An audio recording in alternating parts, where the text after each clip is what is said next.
Yo, welcome to It's Up There Podcast. I am your active and attractive host, Big Loon. It's Up There Podcast, fastest growing pod in the world, best podcast in the game, information and entertainment.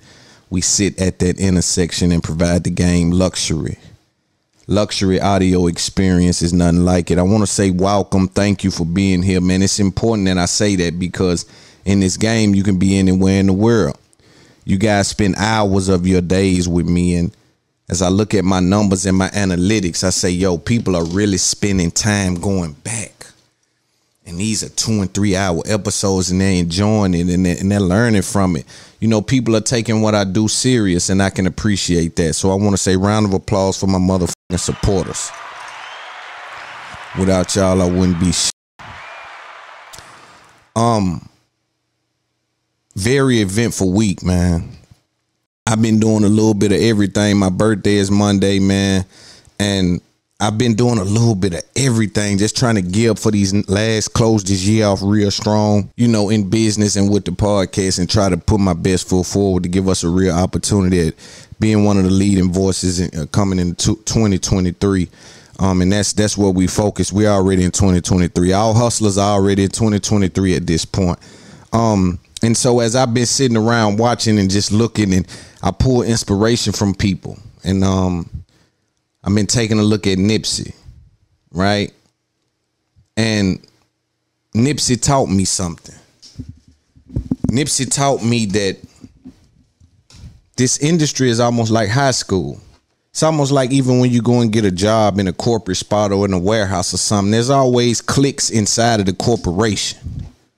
There's always subsections of the category. There's always, you know, boxes inside boxes, right? It's a weird thing. But in this industry, when Nipsey had this thing going on like Proud to Pay, see, because a lot of people, they listen to the game and they cherry picking, and they say a lot about you.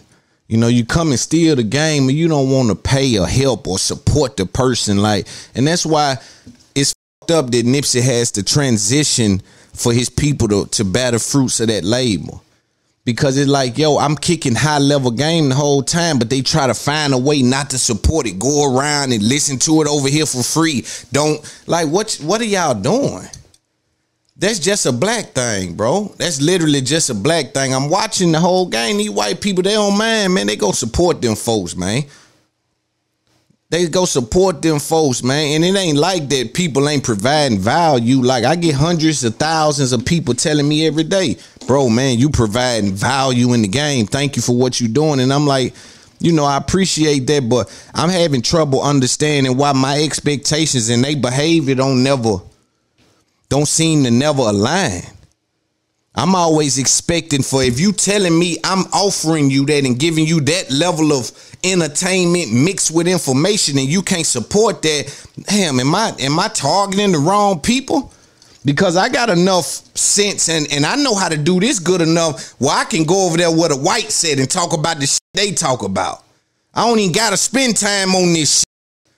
I'm dealing with that kind of game, home. So I can go operate in the comic world and sit over there and talk about that shit with them all goddamn day. I don't got to be breaking down lyrics and why they fucking with us about our subdivision and this is our motherfucking category of shit. They keep trying to indict us, and I don't got to be talking about that shit. I do that because I think my people need that. I'm dealing with enough information, man. I can sit around and talk about conspiracies all day. I know enough about them. I can sit around and talk about UFOs all day, medicine all day. I don't have to talk about this shit. You understand? And so it becomes, for me, it becomes rough on my ability to understand. And nobody provides me any understanding on why our culture and those two things don't never live in the same place. But watching Nipsey, it did let me know that, hold on, Dolon, the game respect game. Right? So Nipsey way on the West Coast moving a certain way, got an album out for $100. Hove hit up and buy 1,000 of them. That's hustler, respect hustler. And then I actually grabbed something from that. Like, all right, so that mean the game do just keep putting the game down. It's just a matter of time. And we'll get into the part in a minute, but I want to give a little game out. When you're up and coming, you need help on structuring this, right? That's why I have to depend on the people that I know and I respect in this game to, when they have opportunities, to call me.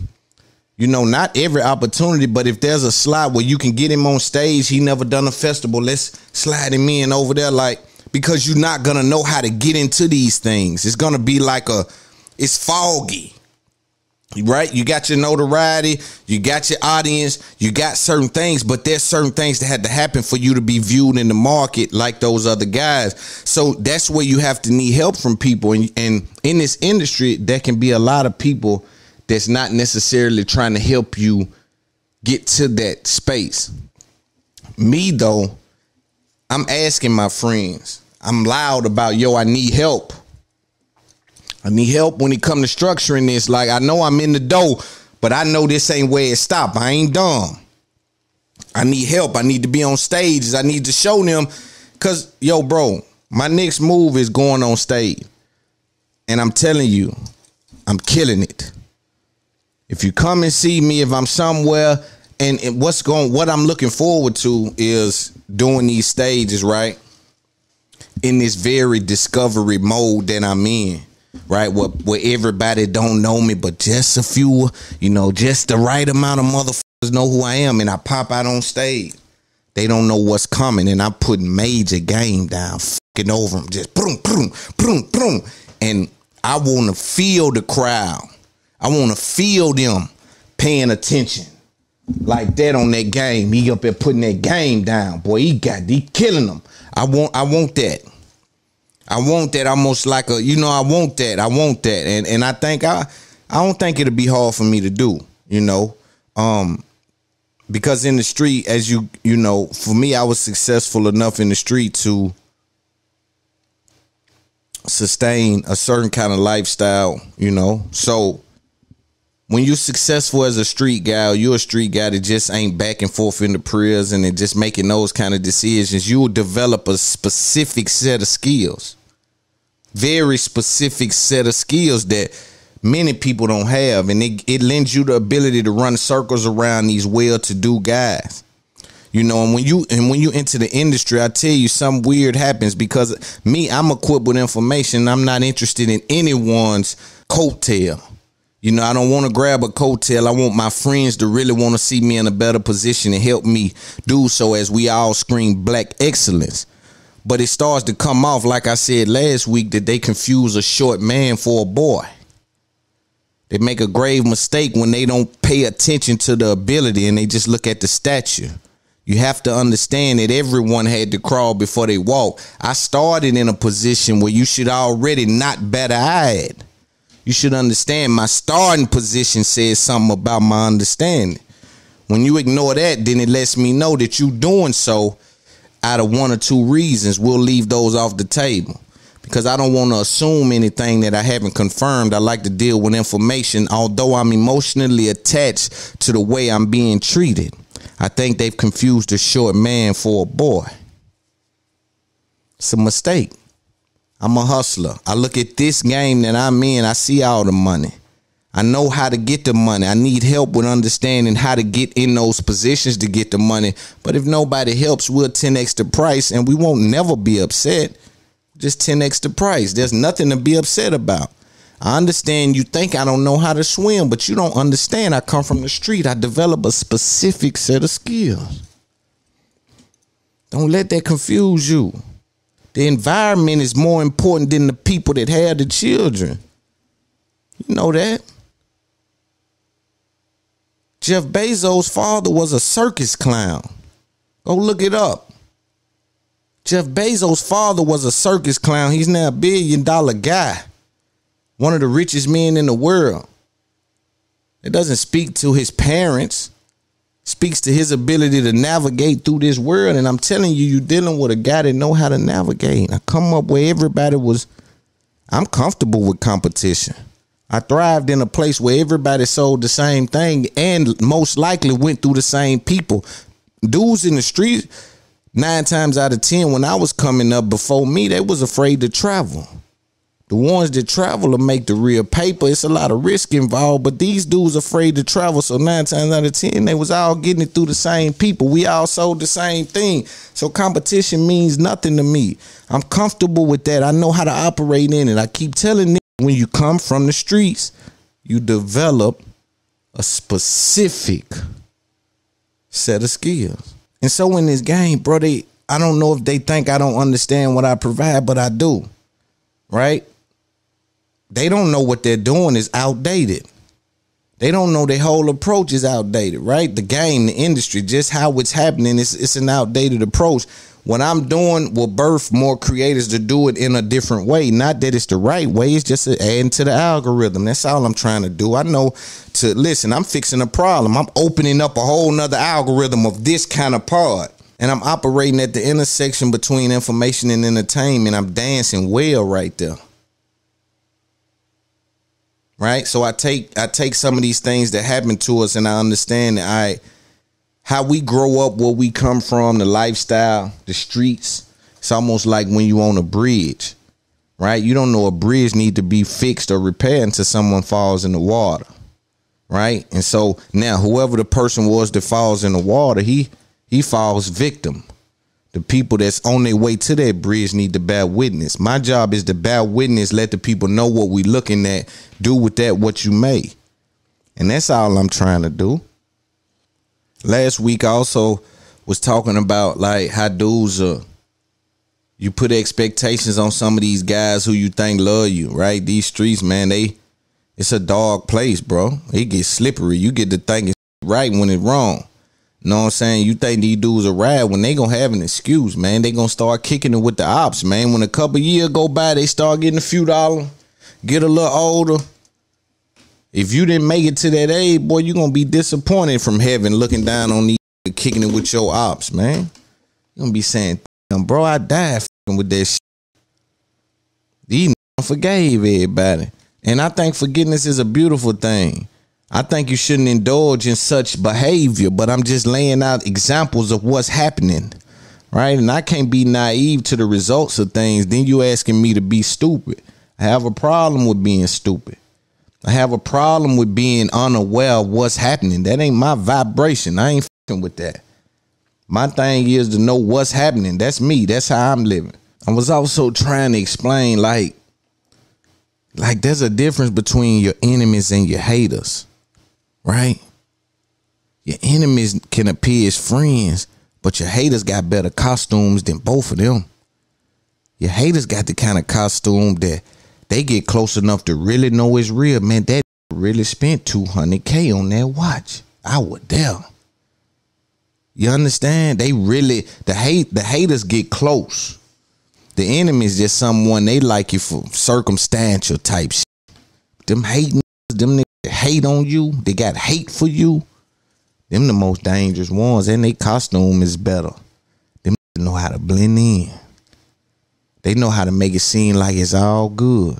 You got to be smart enough to know. See, because when everybody, I know one thing, man. I done made it this far by paying close attention. It's a rough life. I don't get to relax. The more people you invite over, the more paranoid I am. It's just like that. I'm gonna have to be rich for 15 years for that go away. It's just, it feel funny somebody coming over my house. I don't want to hire nobody to clean the pool or nothing. Right? I'm in that vibe. I'm on some other shit. I just ain't feeling right about nothing. I come from a place where these things mean more than what you could expect. These little mistakes where you wrote your address down when you applied for the credit card at Best Buy. You got the lights in your name. These little mistakes like that have cost guys I know their life, and has helped us get information on guys. Like, so it's a weary game that's being played. So I know they coming with the trickery. Yeah, they not coming letting you know they haters. They costume on. But you got to remember, you don't call a dog to you with a whip in your hand. You hide the whip from the dog behind your back. Come on over here, you know, cause you done shitted on my couch. You know what I'm saying? Or you trying to get him over here and put him in the cage. You don't let him see the cage. You know, you know what I'm saying? Come in. Yeah, like you're giving him something. Come here, come on over here. That's how they doing us out there. But let's get into the show. Let's talk about the Verzuz. For those of you unaware, Verzuz just had a event about 5 hours long. It was too long for me that I couldn't just sit there and watch it, but I did see a large majority of it, and we'll go through some highlights. So it was Omarion versus Mario, and Ray J, Sammy, Bobby V, and Pleasure P. I'm gonna be honest, every time I watch Verzuz, man, I say, damn, they could have been Smack now.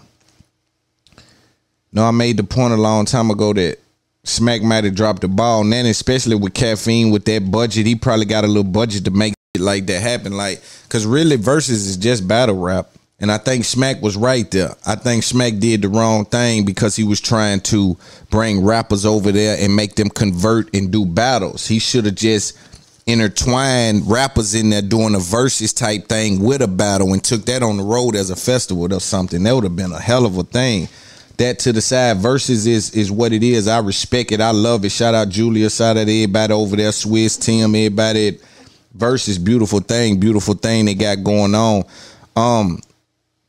With R&B acts though, if I am saying it and being honest, it's starting to feel like that it hurts R&B acts more than it's helping. I mean, it might help in regards to algorithm, but I'm just saying in regards to longevity, these R&B guys are going up there and they looking like, man, them dudes, they look like they fresh off the street singing. We're going to look at a few highlights, man, and see exactly what I'm talking about, but I wish somebody would post up something like the stats, like with one of them singing and then with how many records they done sold. That shit was, you'd be like, ain't no way. Like Omarion up there singing 20, 30 million records sold, and this is what it sound like. It's like, nah, something ain't right. You know, let's look at a few highlights. Ready? Hey. Show some love for Pleasure P and Sammy. Sammy out here heavy, he got the sheer on. Out here. That dude, D-Ray Davis, you know, I think he pretty cool. I didn't like him on here. I'm gonna be honest. I got to start telling the truth. Shout out D-Ray Davis, but them jokes he was throwing and shit on there, and it may be me. I may be out of touch. But them jokes on there, I was like, yo, man, what Duval or somebody? Let's, you know, DC, one of them, like, man, let's get the culture really up at. Then you got these little, bro, I fuck with D-Ray. Shout out D-Ray, but bro, I know they gave him a hard time though. They were taking so long, so he had to improv up there like that. But me, I'm knee deep in comedy, so when they're saying, I'm like, yo, this ain't hitting for me. At home, maybe it was hitting for y'all. Y'all let it know. Put it in the comments. We on the phone like hey, y'all scared to go first. You gotta pay attention what's happening. Again, for those of you listening, this is the beginning. Little man. We're just looking at a few highlights. Ray J, I'm on you next. Come on, Sammy, cut it out. You ain't got but 2 more. My bad. This is where I started. Let's go, Bobby. You started on kissing them through the phone. I started them right here. Let's go. I want to do a record that was Tupac's favorite song. This some real R&B right here, all right? Sammy, take notes on some real. Never. Listen. Hey, I'm Big Sam. Who keeps saying that little Sammy? Wait. We want all the smoke. Okay. We want all the smoke. The only people that know that song is people that live in Atlanta. Let me tell you about Bobby Definitely V. big. It's the reason why he went solo, because nobody know that song. See the lust in your eye, I know you can't hide it. I'm making you sick of So, Ray J in this motherfucker. Ray J. R&B stand for Ray J and Brandy. Period. Shout out to my sister Brandy. She in here too. What up, B? I see you. Hey, you doing a lot of talking. Play the music. Let's go. Take it to my crib, make love on my piano. That boy that got a coat on and ain't got no business being sold. First and foremost, I give Pretty Ricky one. did you see that slow stroke? He say, ooh. Yeah, you gotta get spectacular to show him. You ain't stroking that right. Just saying. So guess what? Where Brandy at? I heard Brandy in the room. I don't know who you dating or whatever, but if you are dating somebody, I want to sing this song to you. Ray J better bring out Performing that bull. Wish one wish. I sound better than you on your. Oh, Lil Sammy. I'm really shocked. I'm impressed, dog. Wish one. Hey, What you mean? What you mean? I already sang my song. He gotta do his own work tonight. You ain't that tall. Ray, that's He Lil gotta do Sammy. his own work tonight. I don't need no auto-tune. I've been in the game I swear to since you, I don't have 1999. nothing bad to say. If the was off or whack, I would have dissed him. That's not the goodest. They told us to show up to the battle, right? They ain't give us no information about the dancers Y'all and didn't the give us no band. sound check. Y'all don't even got a budget. Stop playing. But guess what? Who ain't got a budget? Right. Y'all, you called us. We didn't call you. But let me ask you this, though. We still showed up. We don't need all the extra. We got hits. You can't dance out this. How many of y'all been since day one, 1999? Hold on. Let's pay attention. I want people to be fully aware that was a very important moment in the battle. Now, first of all, everybody on this card tonight vocally came up missing. Yeah, they were not there. These dudes sound like they had no business singing, but they happen to be some of the greatest acts that we have to offer. So, hey, man, a win is a win. The algorithm says it was a win for Versus. I don't know what that does to people's legacy or careers. I still listen, but I want people to know that the light is shining bright on you when you're up there and you vocally come up missing. But I want to be clear in that moment that people who are just casual fans, casual listeners and onlookers may not understand that Ray J didn't say nothing wrong. Pleasure P was doing some consumer facing. He was trying to come out and say, yo, you got these dancers, because now let me just put some context on it. Ray J would bring out dancers, switch things up. He had a dude over there with some bass, and Bobby V had a piano over, so it was props, or there was a show. But there's a budget involved in that. And so when Ray J say, yo, y'all don't even got no budget, bro. You dudes broke. I need people to understand that the dancers ain't there free because they like Ray J. Not only are they paid to be there, there's rehearsal involved in whatever dance that is. Like, there's choreography involved in that. So people are being paid to be in those positions. And if y'all are showing up to get whatever little check it is, y'all might not be trying to spend no money, because y'all is the pre-headliners or something. Like, you dig what I'm saying? So they probably trying to hold out a little money, come on out there and try to do what it is they do. But I just think it was very important that people understand that there's a difference in the quality of the show when the artist is investing. I remember hearing about Lil Baby saying that, yo, I'm taking the money I'm making and putting it back in the show. Kanye West putting it back in the show. Travis Scott putting it back in the show. Drake putting it right. So people would come out and their shows would look totally different than like Rod Wave. Rod Wave is in a great position right now because he's making a hell of a lot of money, and he don't even got to really do nothing to the stage. He just come out and they fucking with it. But sometimes when you really want to put a show on, dudes is bringing the flying cars out in the floating stage. Like, that shit costs money. It takes from your money. So you have to be financially in a good place to even do something like that. A lot of people go on tour or do shows to bring the money in. When you start putting yourself in a position to spend money on tour, you doing what's called brand building, in my opinion, a great thing, because now you turn your show into an experience. And that's what it's up there. Podcast is the experience. This ain't just no come there and hear some people talking, come there, hear some folk talking, learn something, meet some people, get a few books, get some t-shirts, good food, drinks, vibes, strippers. Man, it might be a little of this and a little of that. You understand? But you gotta be aware of that. Let's look at it a little more. Be a superstar, wish to have a fancy car, wish to have $1 million bucks. Let's go. Well, I wish I know being in love. So feel me, pretty baby. I make one wish and I wish it all on you. Making love to the break of dawn, me and you to the baby's born, till my baby's born. Yo, sing, come on. Till my baby's born, till my baby's born, till my be a superstar, wish to have a fancy car, wish to have $1 million. Yeah, bro, they crazy right here. So feel me, pretty baby. Come up missing, bro. Make one wish and I wish it all on you. One wish. Can I talk to you for a minute? One wish, one wish. Can I talk to you for a minute? I sound better than you on your Oh, Lil Sammy. Go ahead and pull it out. Here's the thing, yo, Go ahead and pull it out. I'm slow, yo. I'm really shocked. I'm impressed, dog. One wish, one. She ain't trying to I really like that. Now, let's hey, yo, put on One Wish, see if he can sing the whole song, though. All right, go ahead. You want me to sing? Till my baby's born, till my baby's born, till my baby's born. One wish, one wish, one wish. One wish, one wish, one wish. Fellas, It's been number one forever. Look, I'm gonna keep it all the way real. I've been having fun with y'all niggas, but y'all all been interrupting my songs, singing the songs, getting in, singing the harmonies. I start again, a cappella to try to serenade Princess. And y'all go, one wish again, like damn. Like just let me get one off. The ungratefulness. Damn. All y'all been talking about is one wish.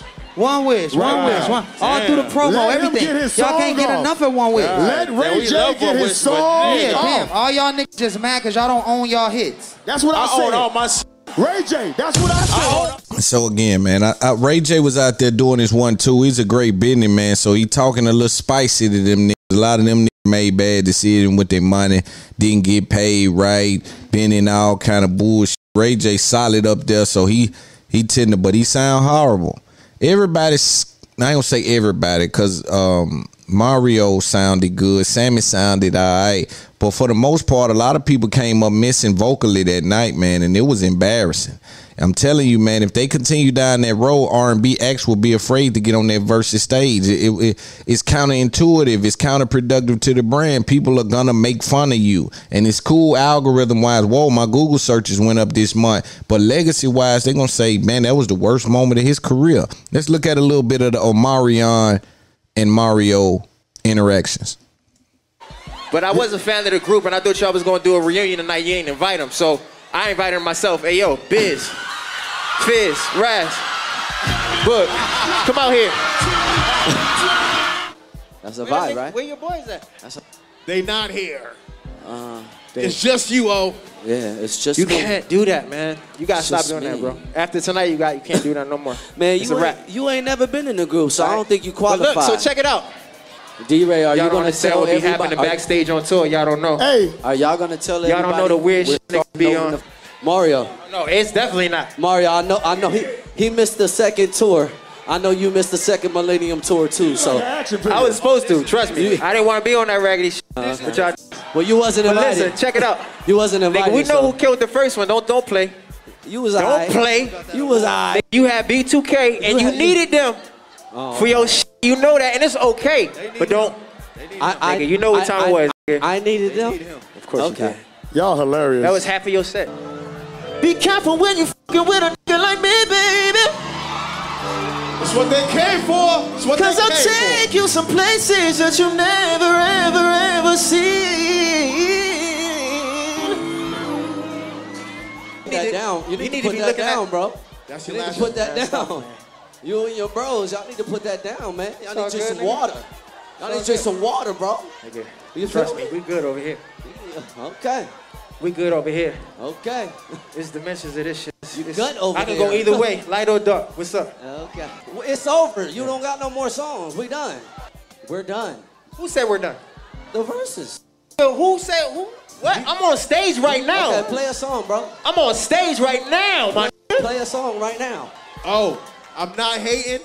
Stop it. I Bro, only- you're not even a part of this conversation. I Get only back played there. the Hey, dog, Janae I don't verse. even think. Oh. Hey, bro, do you be having his version up I in the club when only you played play? the Janae verse. I'm know. not hating. Oh, I'm just keeping it real. Okay.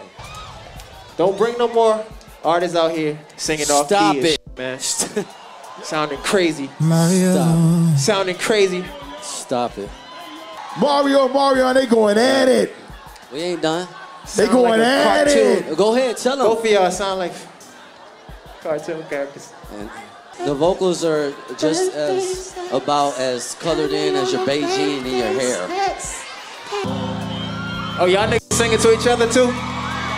Y'all gonna sing to each other? Go ahead, go ahead. I know that's what's coming. Go ahead. I wanna watch. I wanna watch. It was basic. Have a seat. Bring it Hey, down. yo, have a seat with your boy. You saw what he did? He respected that. No, have a seat, my nigga. What was that? He respected that. What was that? He respected that shit. Thank you. I love you, brother. Thank you. It could get ugly, but it's not my verses. I love y'all. So when we talking about Omarion catalog, we talking about a deep catalog. We talking about hidden gems. That's a little cat. Nah, that ain't cat, bro. That's a little cat. Oh, you think so? You about Go to ahead. start struggling real soon. No, sir. Shit. You about You to about to start struggling real soon. Hey, matter of listen. fact, let me Hey, do something listen. new. Let me do something new. bring. Okay, go ahead. Do yours. You gonna have to bring them out. You gonna have to bring the boys out. Nah. It's a vibe though, but nah.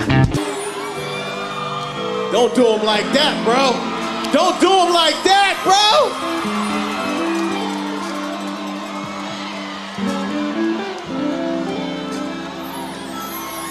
I said, baby, That boy that killing it now. be careful when you fucking with a nigga like me, baby. That boy killing it. Cause I'll take you That some boy places killing that it. you never, ever, That ever boy killing it now. Marion, my boy, find somebody to play with. With you by my side, we can come. Ah, round of applause. The boy killing it. It's rough. It's rough live to deal with. I can take you to some octaves that he can't, baby. Trust me. Trust me. He promotes the frequency, but I am the frequency. There's a difference. Which He one? gonna be real bothered tonight by this. Oh, that one put his hand in the ponytail. And then come out with their hair like that. Look at that. Look at that hairstyle right there. That's a nigga think they cute. See, ain't but a few. It's a certain kind of nigga think he cute when he put the hair like that. See that hairstyle? You know, I ain't never doing nothing like it. Respectfully to him. See, that's that R&B vibration. Sometimes when you do R&B, you got to have that vibration where you want to be sexy and all that. That's why I like Chris Brown and them, cause they got that. They still got that cool factor with the R&B. Tank even some of them guys, but this here kind of coming off a little. I don't know. It's giving me. I don't know, man. Something is, man. Listen, man. Let's listen to a little more. When I say yo, you say yo, yo. Yo. Yo. Yeah. Plus I got another over there. She been wanting to be with me. Got her in her underwear. Gave her what she want that she need. Sound like he missing it. I don't know. Something is up, but his voice ain't giving what it should be giving. Like do the next record, man. Okay. Check this out. Check this out, right? Let me talk to my fans for real, man, because the day ones is really in the building. They really in the comments right now. I can't really hear myself, but we doing our best. Hey, yo, can you do me a favor? Bro, can you pass me my shades right there, bro? Can you pass me my? Come on, bro. You can't pass me my shades, bro. Nigga. He not as humble as he be acting, y'all. Be all cat. Told y'all, cat. He said unbothered. It's looking a little bothered right now. I know. Go leave him alone. Leave him alone. Don't do things. Hey man, you got 2 legs and you a grown man. If your glasses over there, get them your damn self. Okay. I ain't ask you about all that. Go ahead. Do your song. Thank you.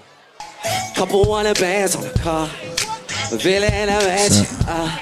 He ain't sounding like that. Hey, Yeah, too many burritos.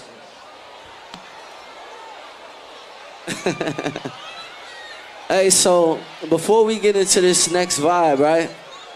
I just want to say a few things about this song because my career has been about being in the right places with the right people, being aligned.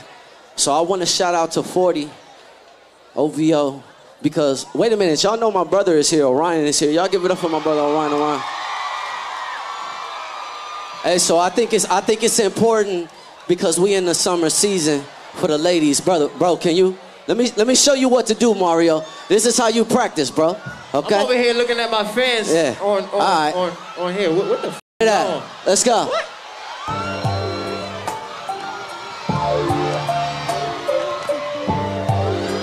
He got props. He can't be serious. even though you're all alone. So for those of you listening, all alone when I am gone. Omarion has brought out watermelons. I'm coming back. Yes, I'll be there. Yeah, yeah. Yes, I'll be there. About the butterfly, sitting at my gate. Hold up. I just wanna. I'm so far away. I'm so. All I wanna do is give you all of me now. Are you ready? Are you ready?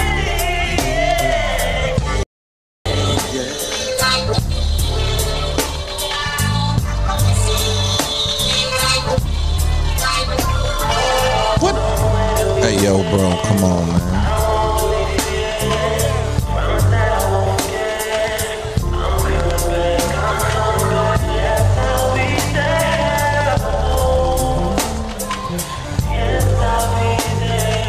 Hey, man, hold up, man. I know he just didn't hand that girl half a watermelon. Do this man not know how fast watermelon go bad?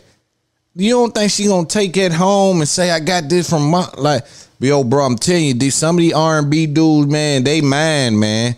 They be thinking that people really is, like they got the Michael Jackson effect. That nigga handed somebody a watermelon he bit off of, man. That nigga don't went. Look at that, man.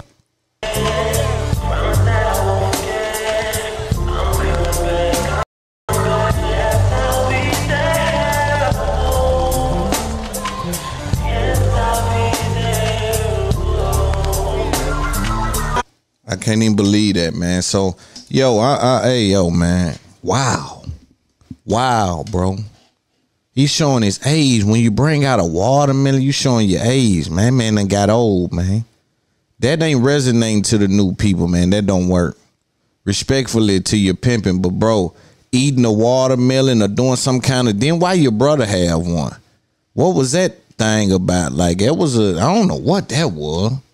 These vocally come up missing and then show up with a watermelon, ate half of it and handed it to a woman.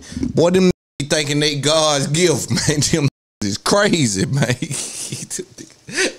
Hey, boy, man, it make you want to think, man. I'm gonna leave it alone, man. Some conspiracy theories I can get into, man, about some of these R&B cats, man. But golly, I don't even got the nuts to hand somebody a watermelon out and bit. Like, I don't even think I'm that valuable.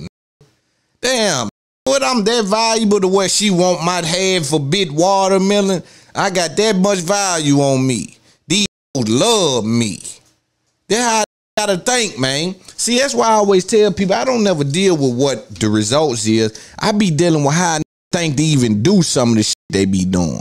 Like, for a hand you a watermelon, he already done bit. In his mind, yeah, this'll mean something to her. She that special girl I gave my watermelon to that night. That ain't hitting home. Man, I'm telling you, man, you get caught in the echo chamber, man. See, because you meet girls. See, this is what happened, man. That's why I try to tell y'all, man. Becoming famous, it ain't just what it seems. This really is like it makes you delusional because you've been able to do a trick, right? You've been able to trick the system to where you get more notoriety and more people know you than everybody else. And then sometimes you think you a genius because of that. You could trick yourself into believing because I got more followers than that dude. I'm smarter than that person. I mean more than that person because I got more notoriety. Like, bro, you start to get weird. This famous shit get weird, man.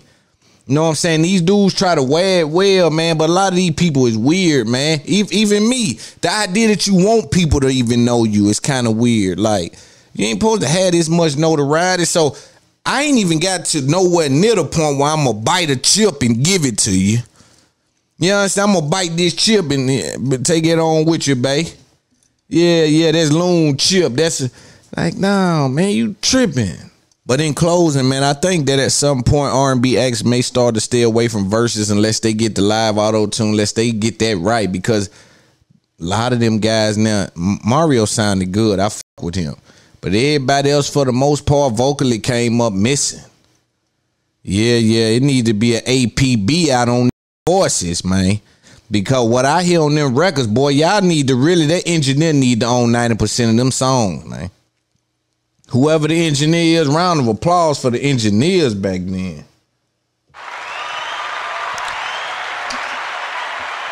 Cause boy, golly.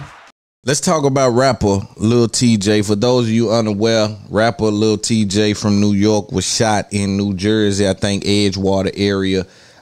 This area happens to be a luxury area up in the tri-state area.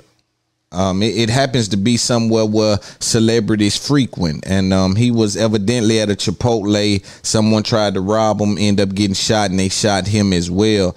He's still now in stable condition, but they said he's unconscious and been unable to move.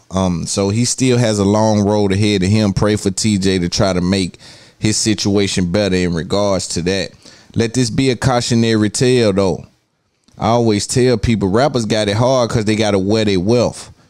You know, rappers got to look a certain way to resonate. You know what I'm saying? And it's fucked up because people in our culture only want to follow you a lot of times if they think you got more than them. You can't tell me you got more than me. You got to show me you got more than me. So a lot of times I be wondering because some of these little rap dudes be 115 pounds. See, I'm a big old. Yeah, I'm old, big old. You gonna wrestle? You understand? I'm a big old nigga with a firearm. So now if you catch me somewhere without a firearm, I got a knife or something, I'm 6'1", 2 something. It's some furniture moving got to happen. But a lot of these little dudes respectfully be like 108 pounds, 122 pounds. Then they'll be by themselves with 70K worth jewelry on. You know what I'm saying? Oh man, listen, bro. It's rough out there for rappers.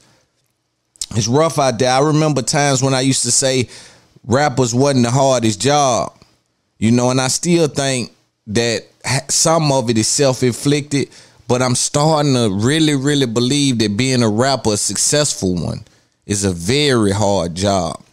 Now, back then, even when I spoke on that, I did divide those up and say, now, being a successful rapper is a whole totally different thing than just being a rapper. But the successful rapper, he got a lot of things he got to go through. Even when I look at what's happening at that school in Texas, like, yo, bro, we got to figure out a way to secure ourselves. Because when it all boils down, they'll have to wait on somebody to tell them to go get our children out of somewhere where they shooting and killing kids at. And Loon ain't waiting. Loon running in there to get his kids. If that mean I got to die or kill the niggas in here or kill several people, I got to figure out a way to get my kids out of there. You understand? So again, sometimes you got to put yourself in a situation to secure your own future, secure your own life. That's how I feel about it. But Lil TJ was with his homies. They end up shooting him. You know, they shot him. You know, pictures come out that said that he had pictures with A Boogie. That don't necessarily mean that that's ties in, you know. Streets know each other. If you from that way, up that way, and you a shooter like that, you somebody that might do something like that, you can get around a real around a famous. You got a little pull in the street. You might be kind of heavy-handed in the street, so you can kind of get around. It don't necessarily mean that, you know what I mean? So I want to clear that up. So when you see a picture with a street and a picture with somebody famous, you got to know that the streets is catching up with the industry. It ain't the other way around. The street is catching up with the industry. Number one, everything in the industry is for sale, and the streets got money. So niggas buying they way close to niggas, right? Trying to get out the street. Desperate to get out the street. So they trying to get next to somebody legit old rap is plugged in. It can help us. You feel me? So it's all lit going on. So just because you see a picture of somebody with me that done that don't necessarily mean that I sent that or that he really tied in with my people. You seen him around me, but it was 20, 30 other niggas around me. You know what I'm saying? What you want me to tell the homeboys? I ain't taking no pictures. I don't know what y'all might do 2-3 years from now. It ain't gonna happen like that. You gotta understand that the streets and the industry is merging, especially for the who ain't all way out of it. And Lil TJ look alright, but he ain't in the clear. He wasn't making no lot of money, like the kind of money that niggas probably think where he can just get away from the town. And he young, so he ain't want to get away from the town. He probably think that's part of his persona. And that's what we got to shake. Man, you listen, man, if you come from this, you are who you are, man. I don't give a f if they place you in Switzerland. If you come from this culture is you. This is you. And it's hard to love our culture and be afraid of our culture. There's an old saying that said, the man that loves the vase also loves what's inside of it. So what happens is there's a part of the culture for real that come up from it. It's hard to let it go because they got a love for what it feel like with the Rolls Royce in the neighborhood. See, I ain't addicted to that. I ain't addicted to pulling up around all these poor people with rich activities. See, to me, I view that different. Like, I know when I come through the hood, I don't need to be a distraction. I need to come low key. Yo, they hustling through here, doing crime through here to survive. I don't need to be through here with the Rolls Royce. Everybody looking out the window. Now I'm interrupting the homie trying to catch a play up here, and I'm bringing all this bullshit to the hood. But that's what they want to do. Because they ain't never had to really survive off the land. Nigga, I know what it's like to have to survive off the land. All I got is the land. This street, these couple of blocks up here, these people getting these checks or whatever the situation, that's all I got. So I don't need to pull up over there in the Rolls Royce unannounced. Now, I do need to do that to make the young as possible, but I need that to say July 13th, Luna be in the hood giving away such and such. Like, make that a thing. Let know, shut the traps down. Y'all know I'm coming through there with cameras and shit. Bring your cars out if you want to be seen. If not, I suggest if you hustling, don't be seen. But if you're old, legit, get your business shit together, get out there. I'm bringing the cameras through there. We giving the kids shit. I'm bringing industry people around.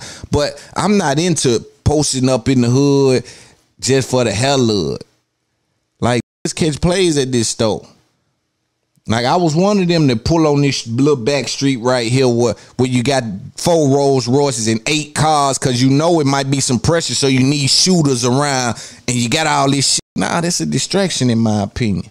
And then on top of that, depending on how long I've been gone from the hood, I don't even know the ins and outs. It done changed around here. I thought such and such still live right there. They don't live right there no more. And he done went to jail twice and got out quick. I didn't know that. Such and such on an ankle monitor. He fighting the Fed. And here I come pulling up and they come talking to me. All they needed me cooperating with saying something to one of these try to pull me into a RICO. Again, it just don't make good sense. But niggas ain't gonna tell you that because they want you to believe the persona. If you really from there, you don't got to reach for that. You know what that is. Yeah, we check the tags on these anyway.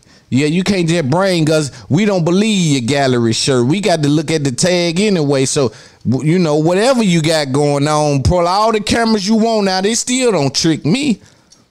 Go post up in the neighborhood with 1 million cameras. I still don't know if I believe it. So you wasting your time. And a lot of times the rap find itself in beef or like to hang around this shit that ain't really from this shit. Like, if you from this shit, you'll find a way to help make money in that shit without being in that shit, you know, and I ain't gonna be able to speak much about that. But if you ain't from it and you trying to blend in, you gonna come around balling and ain't nobody gonna be getting nothing, and that's gonna start to breed envy, because gonna say he rich and he ain't helping nobody. A lot of times you just good at tricking niggas. So rap is some of the biggest con men in the world, so they go through the hood looking way richer than they really is. See, we fell victim to that in my city a long time ago. You know, when we find out Buck, see, cause I'm from Cashville where Buck from. So when he was coming through, we thought he was hella rich, cause he was doing super good at a point of time. But then when 50 put out that he was needing help with shit, we said, oh, we thought he was rich. He had us thinking. So I've been done paid attention to that and got out from that. Ain't what we doing. We ain't never trying to look hella rich to these around here. That ain't the goal. We trying to be hella rich, right? And the byproduct of that just gonna be the results they got to deal with. But we ain't reaching for that. You understand? But a lot of times it's con men, so they come through the hood with the I'm rich game, because that lends them power amongst the poor. In the land of the blind, the one-eyed man is king. So if I can come to where they poor and appear rich, they gonna give me power because I look like opportunity. So the rap come through with that, not knowing if you ain't really from the hood, you don't know how to move this shit around and make it what eat out for you. So you just showing up basically stunting on this. It's your normal life, but feel like you stunting, so it breeds envy. A lot of times the rapper is in a position of where he don't even know how to hustle. The people that he worked for just paying him, they ain't even taught him how to hustle yet. And that's what I try to be to my friends in this business. Please teach me how to hustle in this business. Don't just let them cut me checks. Nah, that ain't enough, because if they decide they can cut my water off, teach me how to hustle in this business, right? Teach me how to hustle in the hood so come through. If you ain't a boss, you don't know how to teach niggas. You ain't knowing how to create no revenue for them niggas. So you give them money.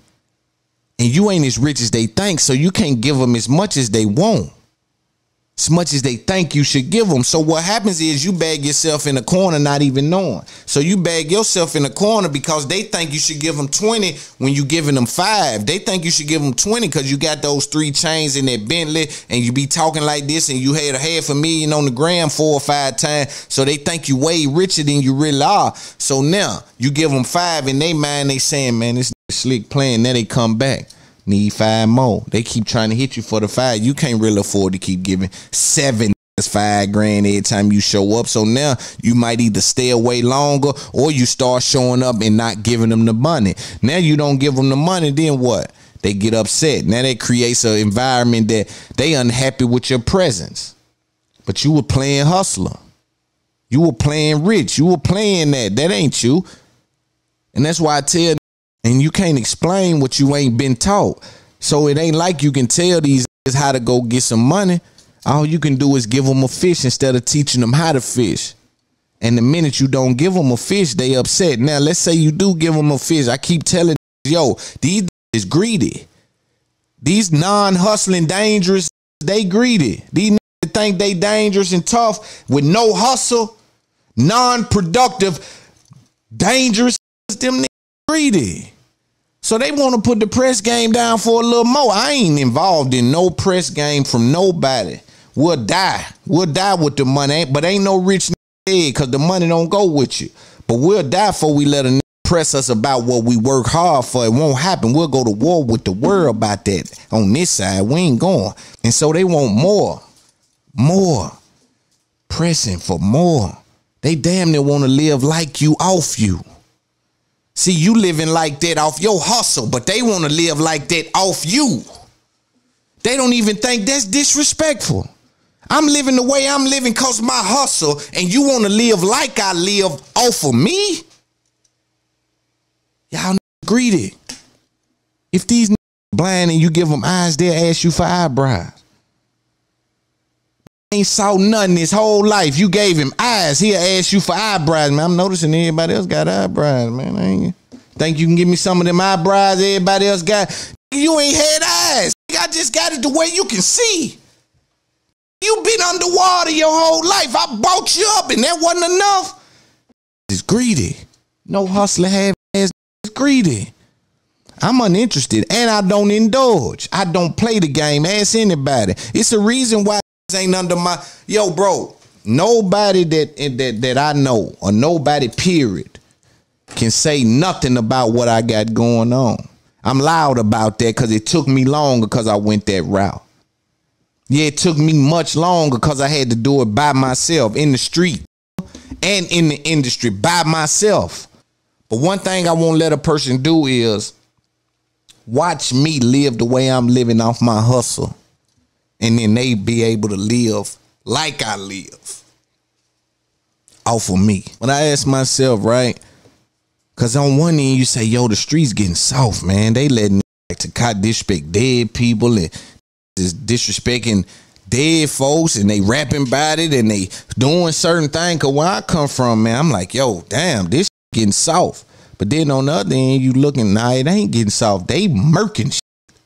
In my town and all these towns, is getting stepped on, so it ain't getting soft. I tell you what it is, niggas scared of the police. That's what it is. Niggas scared of that jail, niggas scared of that police officer. I don't know if it's something in us from the ancestors or from slavery or something, but niggas is scared of that police, man. If nigga know you'll call the police, man, them would not with you, man. Them they would let you go on about your business. They know he called the police, man. I don't know. Bro, where I'm from, there's a different level of understanding. Some people gonna crash. That's what we call missiles. Right? That police officer or that police threats you making, you gonna have to do that. They sending a missile through there. You know what I'm saying? But sometimes dudes ain't like, it's like now, they just letting you get away with anything. But if they have a clue or an idea that you will keep it in the streets, they'll gun your shit down. They'll run up on you and try to take your chain like that little TJ dude and gun you down if they think you ain't gonna snitch. Well, he ain't gonna say nothing. He gonna try to keep it in the street. So we'll go to war in the street. We with that. But boy, if we think he'll die 911, we don't want his necklace or nothing. We don't want nothing to do with that. They can disrespect all our dead people, say f this and f that. If we think he'll call the police, we don't want no parts of it. That's why I don't. Yo, man, what is that? Somebody explain that to me. Because even in the war on the street, you still deal with the police. Like, if we even look at the last RICO charges in Atlanta, that's some shit that try to keep in the street. That's what I was trying to explain a couple of weeks ago of how, yo, we can be like, all right, no police interaction, keeping it in the street. But if they can verify what's happening, they still get involved and still get you. You know, I send my prayers to TJ. I tell the young and even the old, just dudes, period, dog, find happiness, you know, find love, get you some money. You know, happiness is something to do, something to love, and something to hope for. You know, find those things and you should be all right, man. But don't fall victim to getting caught in that dog place, man, where they got you just engulfed in that street bullshit. Because them rules don't apply nowhere outside their neighborhood, man. So it's really like training for a boxing match, but you training your feet. You doing kickboxing when half the shit you training for ain't even effective in the ring. So you got that specific set of skills I was talking about, right? But you got to go to where them skills is effective at. Now, in the streets, if you're a drug dealer or if you happen to have been involved with trying to provide for your family when your resources was limited, then you probably developed a certain set of skills that was supply and demand, marketing, and those set of skills that you make and translate. But you got to know what skills you can translate and which ones you need to shed. And in the hood, the ones that surround death, we need to shed. The ones that tell us to go crash out, the ones that tell us, yo, them niggas got us fucked up, man. You know, them niggas threw up another sign than what we threw up. And in this neighborhood right here, my children can't go in the store and slide 5 cents. The same neighborhood that we killing over, them folk won't let the kids slide. We don't own nothing in this neighborhood. They selling stale candy in them stores to our children. Bad popsicles and shit. We might bring bread back sometimes in these neighborhood stores. These folk won't let us slide $1. We done spend. We come here every day. But let us be $1. Get off our property. Now you can't stand up here like yo, bro, it's a lot going on. Also in the hood, I think the big homies don't know how to use their influence. I think they have an issue understanding their own power. A lot of times, man, like a big homie, like I'm talking about a real one. Like I know a couple in my city that got some reputable people up under them, like a bunch of dudes that might have done 10, 15 years. They got businesses and $200,000-$300,000. All they got to do is say, yo, let's put some money in this. And a lot of them gonna do it based on the big homie word. But the big homies be caught up in that street shit. They in that cycle too. In that cycle, they don't know how to evolve, man. We got to do that, man. We do everything in the world but spend time on evolving, man. We just would not set aside time to say, yo, my vocabulary limited. Let me get a few more words in my vocab. Me spend some time doing things that I'm a beginner to where I can know how to face adversity. The only adversity we get is when we go to prison. That shit be weird to me, bro. We got to do other things, in my opinion, just to elevate our culture. And the young who are successful be scared to tell the big homies that they know the way. They get it confused that the big homie, big, strong, been to prison.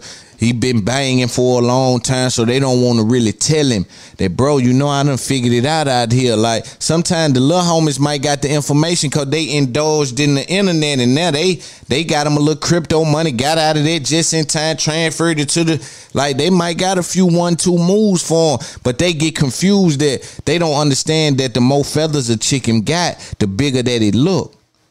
That don't necessarily mean the more that it weigh. That just mean the bigger that it look. Them feathers damn near weigh nothing. And that's what we getting out the street. Whole bunch of shit that don't weigh nothing. Homie, you might be more powerful than your big homie. I remember when I started to figure out, damn, I done turned big homie. All the I looked up to, I got triple their money. Triple their status. I'm triple everything that they got because I went another route. So I done turned into old shit.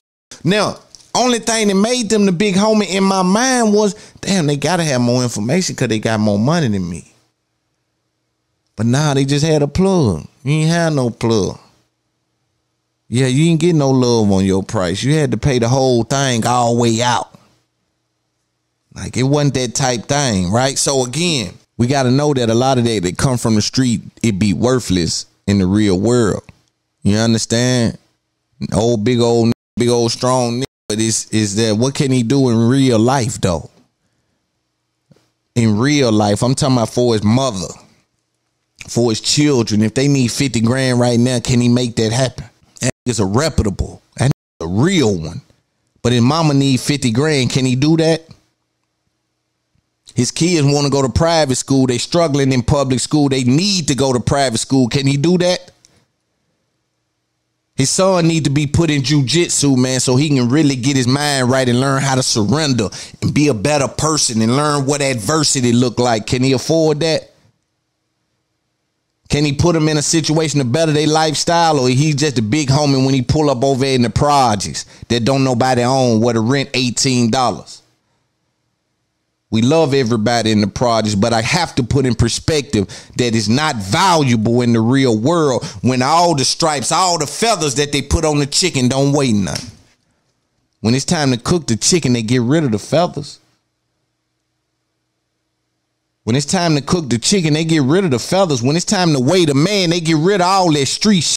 What kind of father is it? When it's time for your funeral, they talk about what kind of father was it? What kind of son was it? What did he contribute to life, to the world? Did his mother love him? How they feel about him, the people that knew him? Did he contribute? What was his benefiting factors?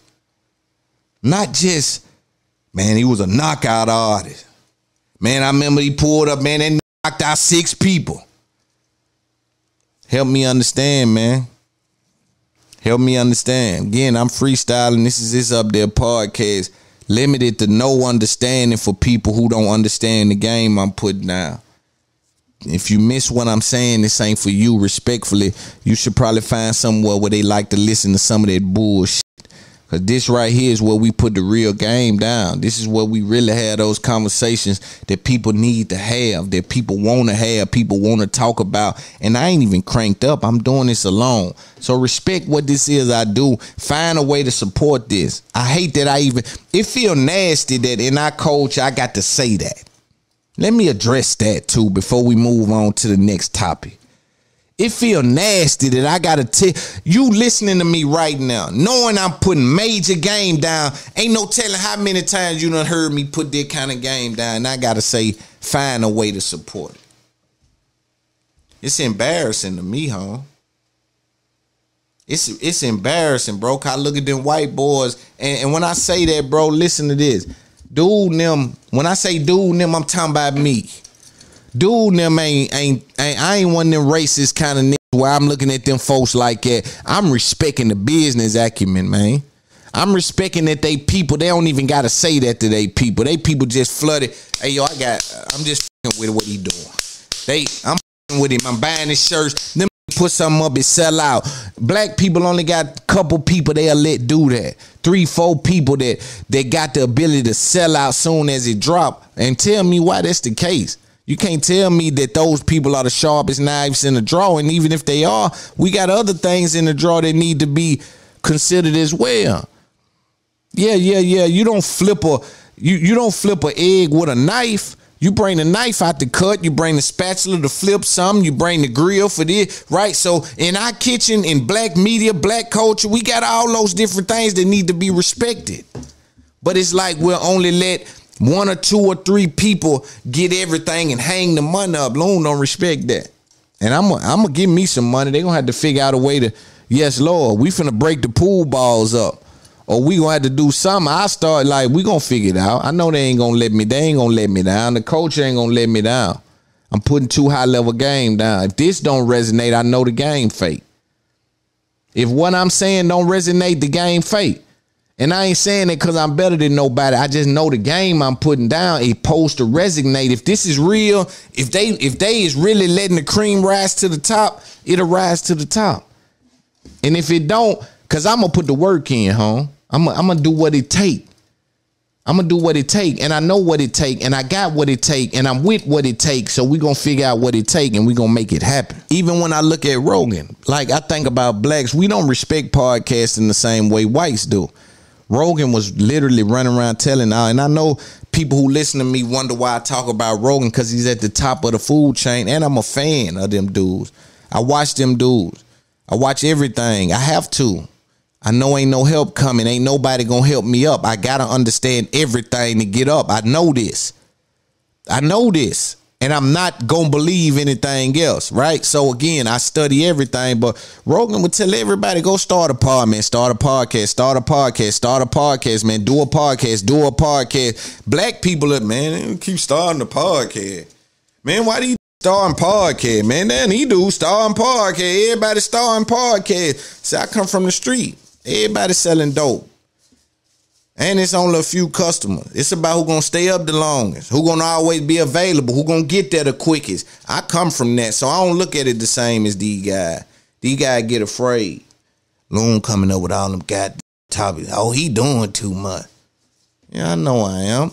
You uncomfortable because you know all you got ahead of me is your position, and that ain't gonna last long because I'm dealing with hustle. Like even when I talk about somebody, or I might say something, their fans attack me or try to say shit to me, it don't bother me. They'll say, oh, you talking about that man, why you talking about him? I say, man, I'm putting game down, man. Them folk paid me to talk, man. Them folk paid me to talk, man. Where you want me to stop talking? Y'all want me to stop talking. I'm putting major game down. They want to trick me into stop talking. Bitch, you'll never trick me off this bag. Let me be clear. Is this thing on? All you bitches sitting somewhere saying he talking about people, or he talking about the game and why he think he can talk. You'll never trick me off his bag. Y'all let Howard Stern do it, then say a word. Y'all let Oprah do it. I'm finna get me some money off for it.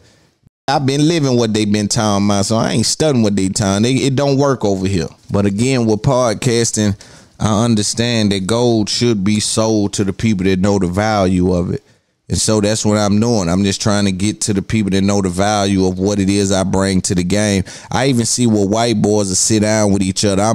I was looking at the debacle with Brendan Schaub, and y'all probably won't know these people, but there's a lot of people that do. I was looking at the debacle with Brendan Schaub and Bobby Lee.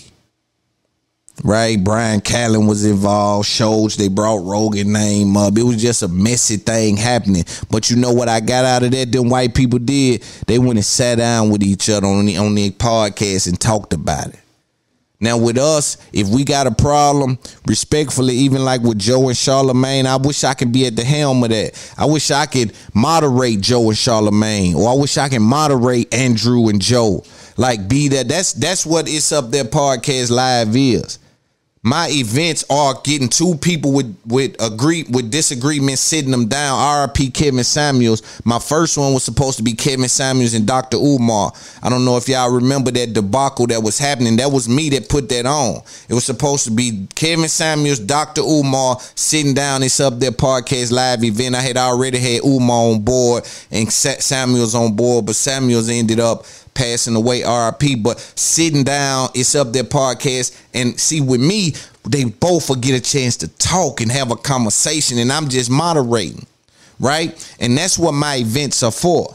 And I want to get Schultz and Joe, or Charlamagne and Joe, or Ack and Rory. You know what I'm saying? Some of these things where I want us to sit down and have a conversation, right? We'll have security. Some of these people I won't need security, but you know, some of these things may get sticky, but if I'm there, they're going to respect the handle, or they're going to get took care. There ain't going to be no problems. Ain't going to be no, but I want us to be able to thrive like the white people do, where they able to, Brendan Schaub come on their podcast and they grilling them about what's happening. Schultz, like that's how you supposed to do this game, because it is a game where we supposed to learn from these things that's happening behind the scenes. Damn, how did y'all fall out? What did happen? Like, can y'all squash this little shit? But the one I had with Umar and Kevin was they were going to debate about beta males and talking points about black women and shit. Like, it was going to be the dopest shit in the world. But Samuels ended up dying, man, and that hurt me because that was my first event, and it was gonna be an amazing, major event. And I'm still looking for sponsors to put my next couple on, man. So if somebody out there, if y'all are sponsors and want to be involved, y'all get in contact with me and we'll put it together. It's up there, Podcast Live, and we had those kind of conversations, man. But you know, I see those white people sit down with each other and go hash things out on camera, right? And sometimes things are past that, and I get it if it is, but if it isn't, if it's something that the rest of the culture can learn from by people that's already rich and well off, I think we should really, really think about doing that for our culture. Let's have some real talk.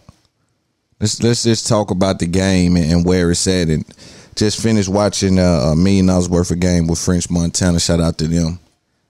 Drink Champs. Shout out to the family. You know, Revolt. Drink Champs. Chris Brown interview. Probably the best Chris Brown interview they got floating around. Shout out Nori. Always does. You know, his 1-2 with the space. So he's always influential and impactful in regards to getting some of the history out of these artists, man, and having them live in a very comfortable space while indulging in a very important conversation for the culture. So I give kudos to Nori. Doing a great job. Getting Wallow, great job. Earn Your Leisure's been killing it. B. Marshall's been killing it. I'm geared up, ready to come out. Big Facts has been going hard. The whole game is going hard, but you know I like to talk about podcasting and the perspective of the up-and-coming creator, because the creators that's in position right now, they speak from their perspective, and I think that it's important because they teach you how to navigate once you get there. I think that the voice of the people that's coming through the tunnel is also need to be loud and heard as well. And so sometimes I take the position of the man coming through the tunnel when I try to look at things more from that perspective. With that being said, It's Up There podcast is a growing brand and doing pretty good in the space and got a lot of love from a lot of good people, a lot of good individuals that I would call my brothers. You know, they've done more than what they can realize, you know, for somebody like me, right? I'm not someone that needs money from people, right? So what happens is I need those canaries in the coal mine. And sometimes a lot of the guys act as that for me, and it just keeps me optimistic about the future.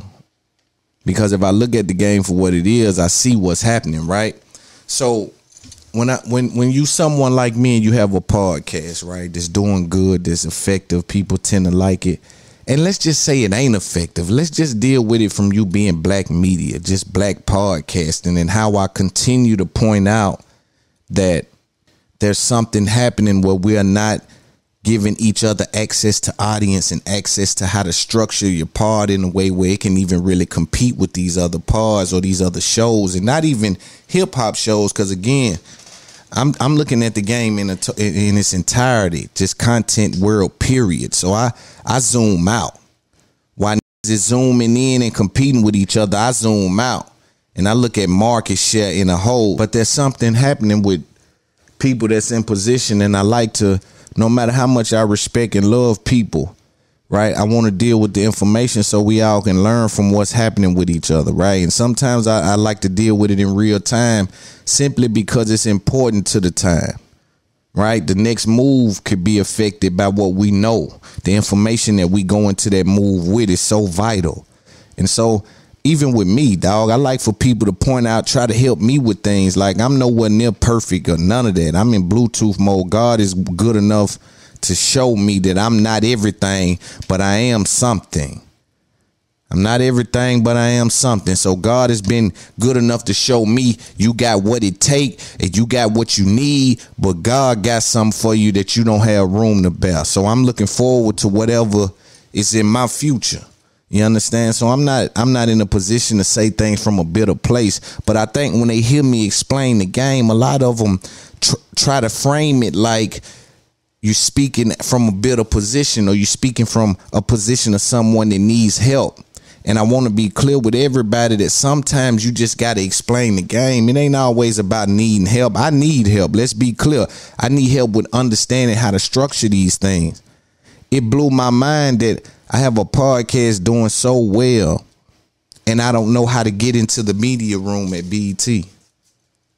So I'm on the outside of the media room. I don't understand. Okay, it can't be just that you're effective in the coaching, you're doing good, and people like what you say. It ain't that. It's something happening. There's something I need to submit or somewhere I need to go. A lot of black creators never make it to that next step because of that little bit of information right there.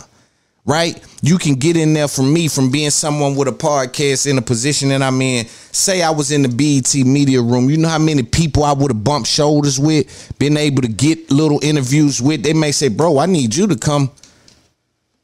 Man, I want to get with you, man. When I leave, that was a dope conversation. Like, hey, yo, man, I want to tell the label, yo, I want to come fuck with you when I'm dropping this time, man. Like, that shit is... You know what I'm saying? But on the outside, I don't know. You don't know information. Again, it ain't about money. I'll pay whatever they want. It don't matter. Tell them whatever ticket they put on it is fine with It's Up There podcast. It's mid to me. Whatever number they put on it is mid to me. You understand? I'm just don't got the information, and that's what be happening. And sometimes I see how we blur the lines where it be like, yo, I think that some of the people, and then what's up is there's tiers of creators. So you got the dudes like me that's serious about the business, everything structured right, dropping every week 2 and 3 hours by itself, in a position to really, be took it serious as what this is, running a multi-million-dollar business, right? Then you got the dudes that do just want fame and celebrity, just want to come around and take pictures. Ask all my celebrity buddies, if they watching this right now, they gonna tell you, I got pictures with Loon he never posted, because I take the pictures for my own thing to like, bro, man, me and bro them were kicking it, bro. You know what I'm saying? Or for my family and shit. I don't be clout chasing with that kind of shit. So it don't be about that with me. You see what I'm saying? I'm one of them creators that just need the information, bro. I ain't telling nobody, yo, I want to come in there with you and sit next to you, man, and tell all the artists that go get on my boy shit. Nah, just sit me over there in that corner right there and get out the way. Like, I come from the, man, get out the way. I know what I'm doing. Just sit over everybody that saw me at Revolt, ask them how I move around. Just get out my way, man. I'm all right with this. I'm comfortable with the information I'm holding on to. So whatever position I find myself in, I'm good with. You understand? So, but it get frustrated on the outside when you like, man, how am I? Because those things are vital for brand building and just for purposes, and that's something that I know, and so I'm always thinking like, all right, I can't miss another one of them. So I reached out to the team like, yo, can we figure out how to make sure that I don't ever miss something like that again? Because my brain is strong. I want to talk to the culture. I'm not one of them little dudes that's hiding from the culture. I'm not one of them little dudes that's talking and can't come outside and all that. I'm outside. Let me push up on the real. They gonna instantly let me, yeah. So, we gonna figure that out. But I'm super blessed at the same time, and we're gonna listen to French and Wallow and them kind of get into to how people are over obsessed with being involved with celebrities online, and I want to provide a different perspective on that, just for the sake of having a conversation and for the sake of that entrepreneur that's scared to tag Wallow because he think they gonna look at him like clout chasing when he really got 10 grand for Wallow for hosting. But you don't know how to get in touch with him. But before you even get there, they're going to look at you like clout chasing for tagging. So I want to provide that perspective on just culture and the game. I'm super blessed. I don't want y'all to confuse me when I go to having dialogue about the game.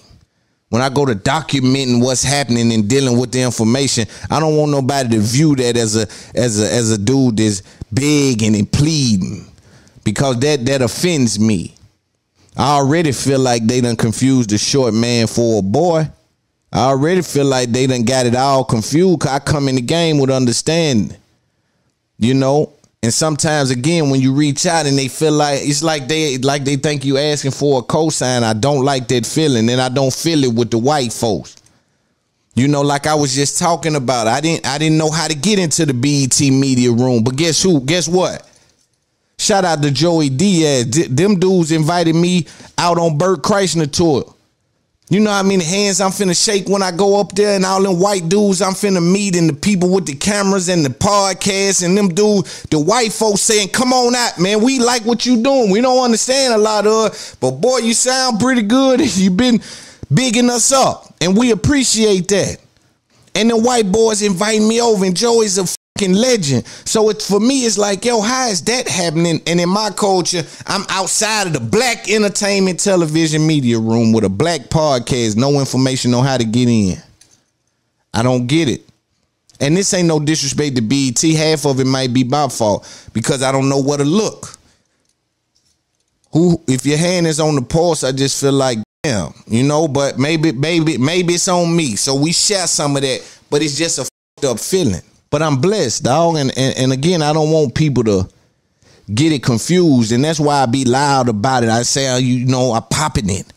You know, I go to popping it because, you know, I'm super blessed. It's a big blessing I'm dealing with. And I don't want nobody to confuse it with a small blessing. You know, with a little bitty blessing. See, a little bitty blessing calls for a little bit of pop. But boy, when you got a big blessing, yeah, you get a bigger pop. But this what it look like, man. You know, I got good people on my team, good people, I got a good Rolodex, people I can call, reach out to. In this game, I just wish, man, that it was a little more structure, man, where, you know, there's avenues for people to get in position. You know, I know you can't ask for $5 million. You know, you got to get in position to ask for the ball. I always talk about it. Shaq better not throw his hand up by the 3-point line. If you don't get down there by the rim, but boy, when you get that by the rim, anybody with the ball will get you the ball. I'm trying to get by the rim.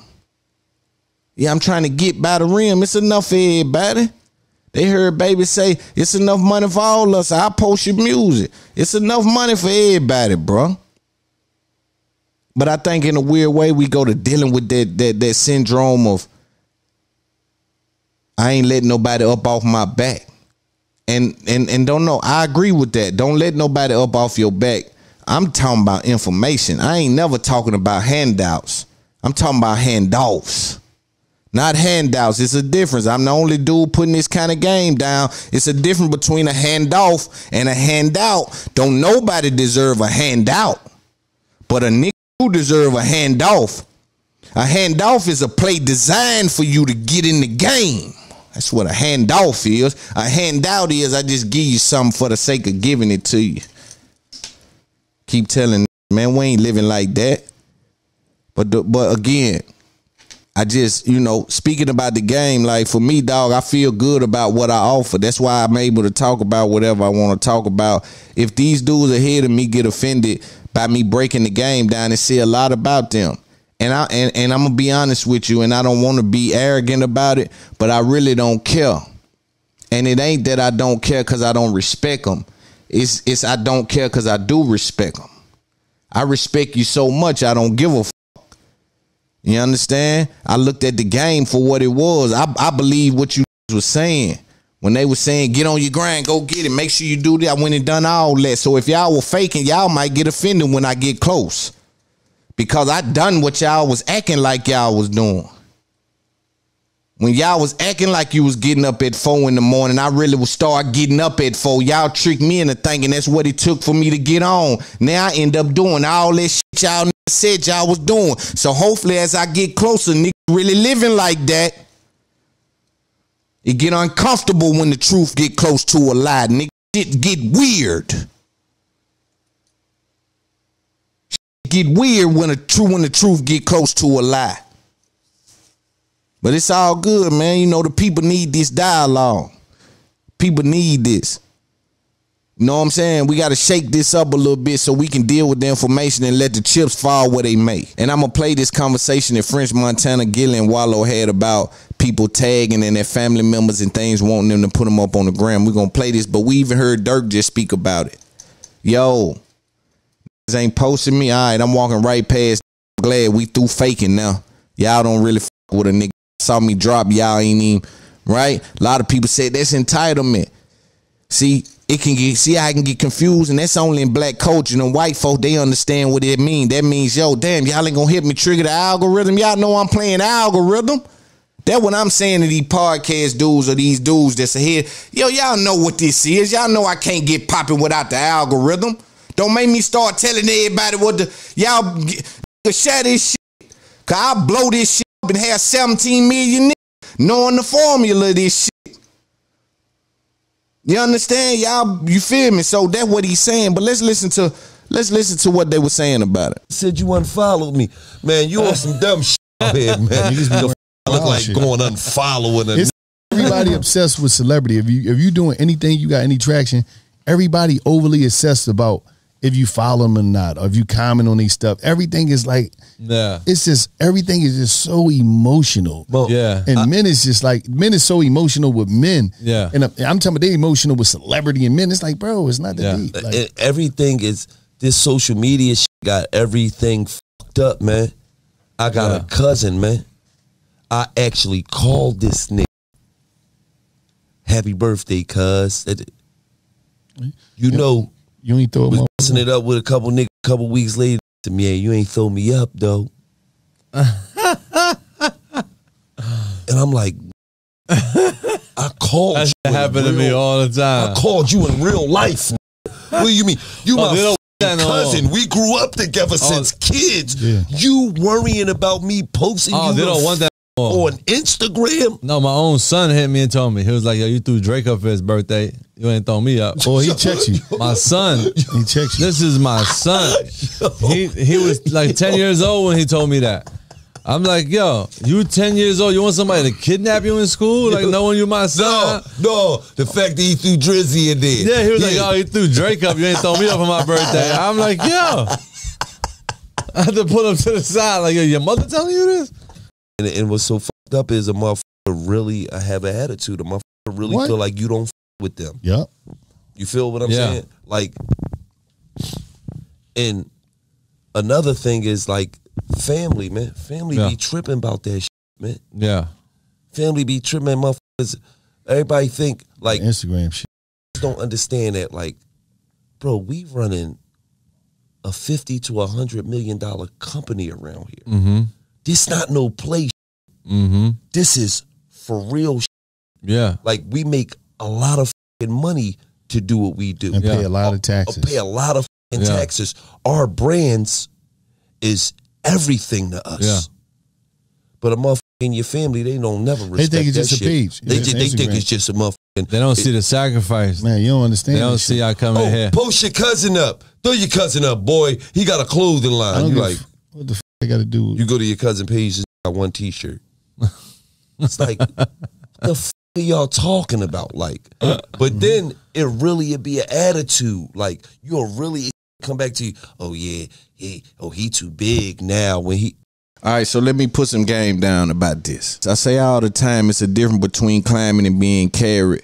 You know, shout out Gary V. You know, I put a lot of game down in this culture, man. So I need people to hear me and hear me well. Pay attention. It's a difference between climbing and being carried. Only a fool looks at these followers on these grams and shit just like followers and people. These are customers we dealing with, people. Let's be clear. Is this thing on? It's Up There Podcast. I'm dealing with a business, right? So sometimes you can help your brother business. See, the brother word is used loosely in our culture. You know, I was even talking to some people that if you are a popping podcast guy, and that's why I always give it up to Earn Your Leisure, 19 Keys, all these guys, Brandon Marshall, that follow me, this get on the show, no problem. Just boom, I'm on the show. I like what you do, bro. This ain't a fake thing, because what'll happen is you'll be making $10, $20 million a year in podcasting. Follow this guy that has a podcast. Tap in with him when you get to his city and never go on his show. And then if he asks you about it some kind of way, that can come off like he's chasing clout. And I don't understand that. When it's access to audience these guys need, he has a business, the same kind you have. You're not chasing clout when you posting like these dudes, these guys. And this ain't about wallowing getting. I'm explaining the game. This is business.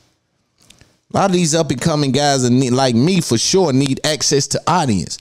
So when I say, yo, bro, post that for me, and I never have said that, never once in my life. But if I say, because of this, it feel nasty.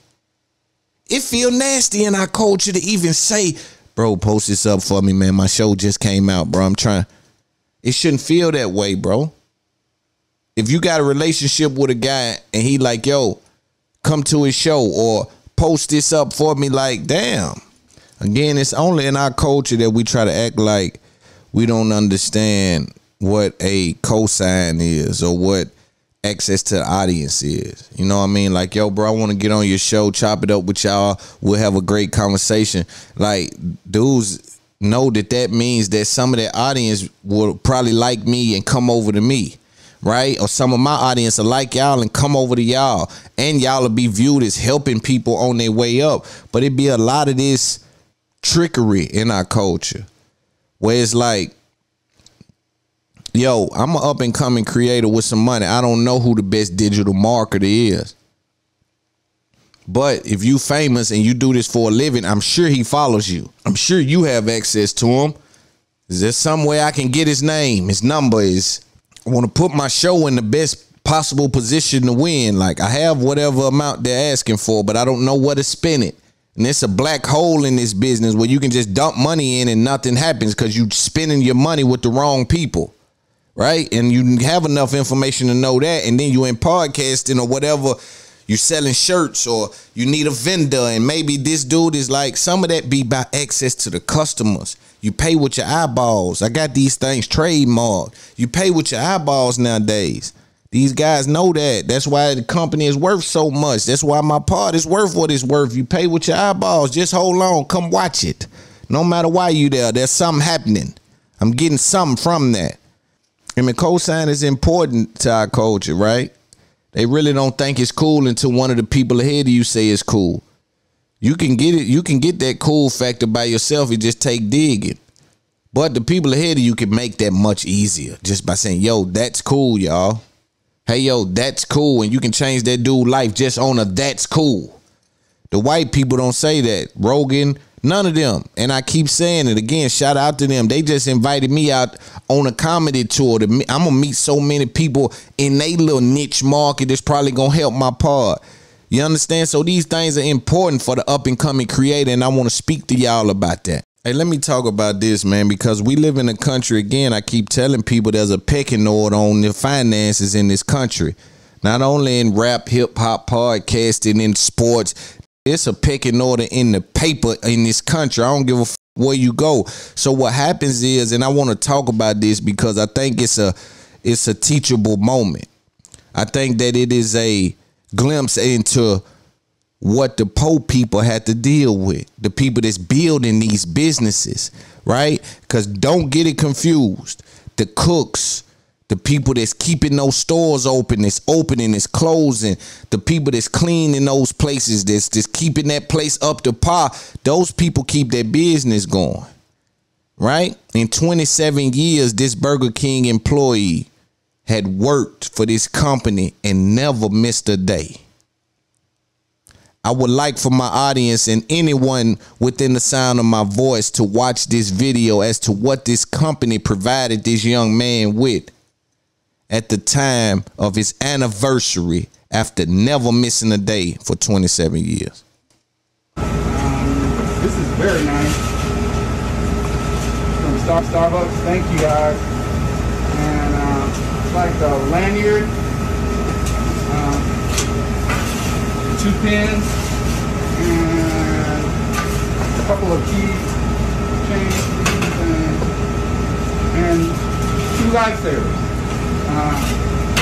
So it's good to show what their appreciation for loyalty and for all you've done for the company.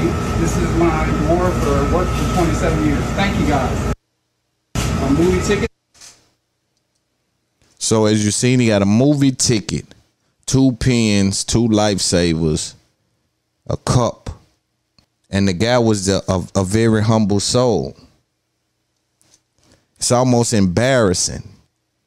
Not to that, man, just to the state of culture, the state of the mind of the people that's so desperate that they'll help build a company, get that, and can't even express. See, he may not even been feeling that in that moment, but he can't express like, yo, bro, y'all opened the pens.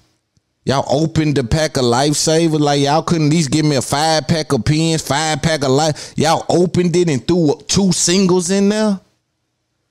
1 movie ticket. I ain't got a date.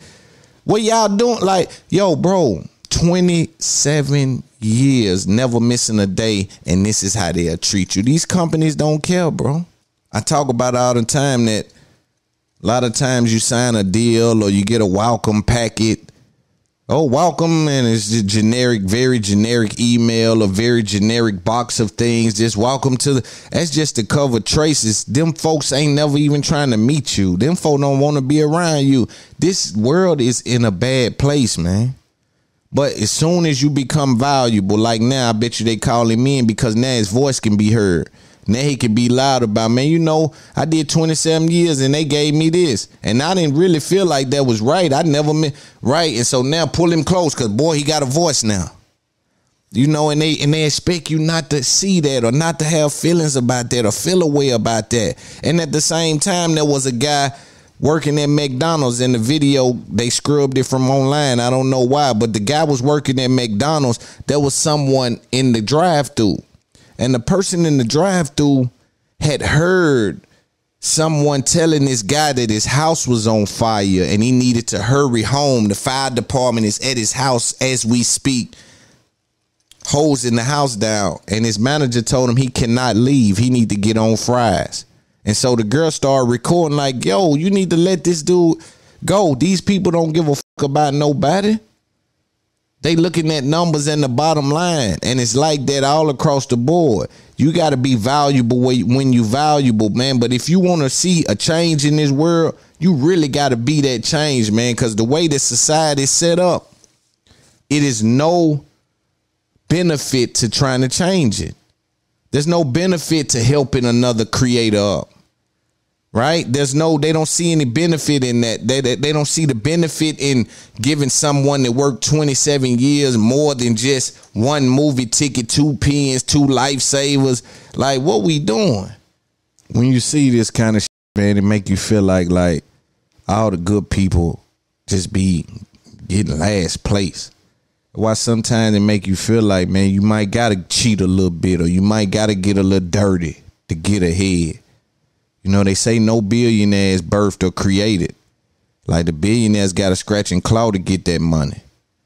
A lot of them got to do something that's inhumane to become a billionaire, or at least something that could be viewed as not honorable, right? To obtain that amount of wealth, it's impossible to do it without abusing ethics. You understand? This is what is said. You know, and it seemed like when you look at this, man, all the good people, man, the dude did 27 years, never missed a day, and that's what he got. 27, 30 years, man. How much money have I been responsible for making? And y'all folks opened the pen. Y'all gave me 2 pens and 1 movie ticket. Y'all folk, man, listen, I keep all the heroes in debt. All the good niggas finish last. Like, be bad out there. I keep telling y'all, they do real bad. They do real bad. It's the suckers they let win. It's the they know will call the police on you that they'll never bother. It's the ones that's gonna keep it in the street that they gonna they'll come in your house with that bullshit. Know what I'm saying? And for me, bro, I'm telling you, it just make you view it a different way. And with this being the thing, I just don't see how we could sell to our children the idea of going to work for these companies like that. And I don't mean getting a job, right? There's getting a job is still a reality. That's still a pathway to conquering life, right? It's what job you get. Some of these jobs are black holes. You understand? And no one to tell you that. Some of these jobs, you only have the ability to help these people build their business. Even when you top out, it's not enough money to transition. They have you topping out at a number that doesn't leave you the room to transition in the business or to have any kind of ownership. And even down at the shop the other day, I was talking to Mr. Winfrey, Oprah's dad, and I was talking to him about some of the guys were in the shop and they were saying, yo, man, I make good money, man. And I worked there for 28 years and I just retired. and they making $38 an hour. And for me, I just was like, that ain't hitting. I said, but for them, I can see that that was the goal, to work for this company 30 years. And boy, you got the benefits is something else. And I'm thinking to myself, yo, it don't hit the same. It ain't sounding the same to this new age. You understand? When you come telling they make $37 an hour, and that, don't get it confused, great number. But I'm telling you, in the grand scheme of things, when you make $37 an hour, right, at $70,000 a year or something like that, if you was the owner of that business or you had a business, you could make $70,000 in a month. Like, I've seen chicks for 20 and 30 grand for saying 150 words, 200 words. You understand what I'm saying? Of course, those 200 words, I say them once, they play them 100 times, but I might have seen 20 grand off that, 30 grand off that. And so when you say 70 grand for a year, and I'm saying, well, damn, even if you cut yards and you can get a yard for 60 and 8 yards a day and 10 yards, see 10 weeks and then you stop that, and you like it. Just when you start to add shit up. But they used to sell our mothers on the benefit side, we'll give you 8 weeks off. Yeah, but when you the boss, you take off when you want to take off. You go on vacation when you know what I'm saying. But they never showed us that. They never showed us that the person, there's someone giving you the 8 weeks off. So just imagine what he can do. You know, but they would sell them on the insurance, and which is a great thing. Those are great things to have, because you will need them at some point, man. But it's just like 30, 40, 50 years of your life in one spot, and then they repay you with, they used to at least give people watches. Now, even like with Ford, you know, in Ford, let me not say that, but whatever. Ford used to give people watches and a pension. Ain't no more pension and watches. Some of these companies, you give you a watch if you retire from the company and work a certain amount. They don't even, man, they not studying you. You understand why the CEOs making such and such per minute, and you see them chilling and it's a business meeting, but they in Hawaii. Like, come on, man. Like, we know the games, man. I'm playing them now myself. If I do a part in Greece, it was a business meeting I was at. Yeah, I went away to Greece for a business meeting. Let's talk about Roe v. Wade being overturned. Here, this Up There podcast, you see a lot of podcasters read press release from other people when they try to explain some of these complex things. Me, I'm just little old me, but I try to at least give y'all my understanding of what we're looking at. Hopefully that helps the game understand exactly what my understanding is about what we're looking at. Maybe, now, I try to deal with the information and the facts, so I don't try to get emotionally involved. It's hard not to be emotionally involved when you deal with some of these kind of things, especially when you hear some of the comments that followed one of the most historical overturns that we've seen. We stepped back about 50 years with this one. So let me kind of try to give it to you guys, my understanding. Roe v. Wade was some legislation passed. So the term Roe v. Wade, the Roe in that was Jane Roe, and the woman's name was Norman McCorvey. I think it was 1969. At the time, abortion was legal only to save a woman's life. So they wouldn't do an abortion if you were raped and had a child. They wouldn't do an abortion if you were sexually assaulted and ended up pregnant. It was just to save a life. Like if your life was in danger, the pregnancy had you in danger in some kind of way, then they would step in and an abortion was legal in that sense. And the Wade part was Henry Wade, who enforced the law. He was the DA in Dallas in 1971. And he heard the case, I think it was January the 22nd, 1973, it passed. What was crazy was they broke it down in trimesters. So the first trimester was the mother's decision.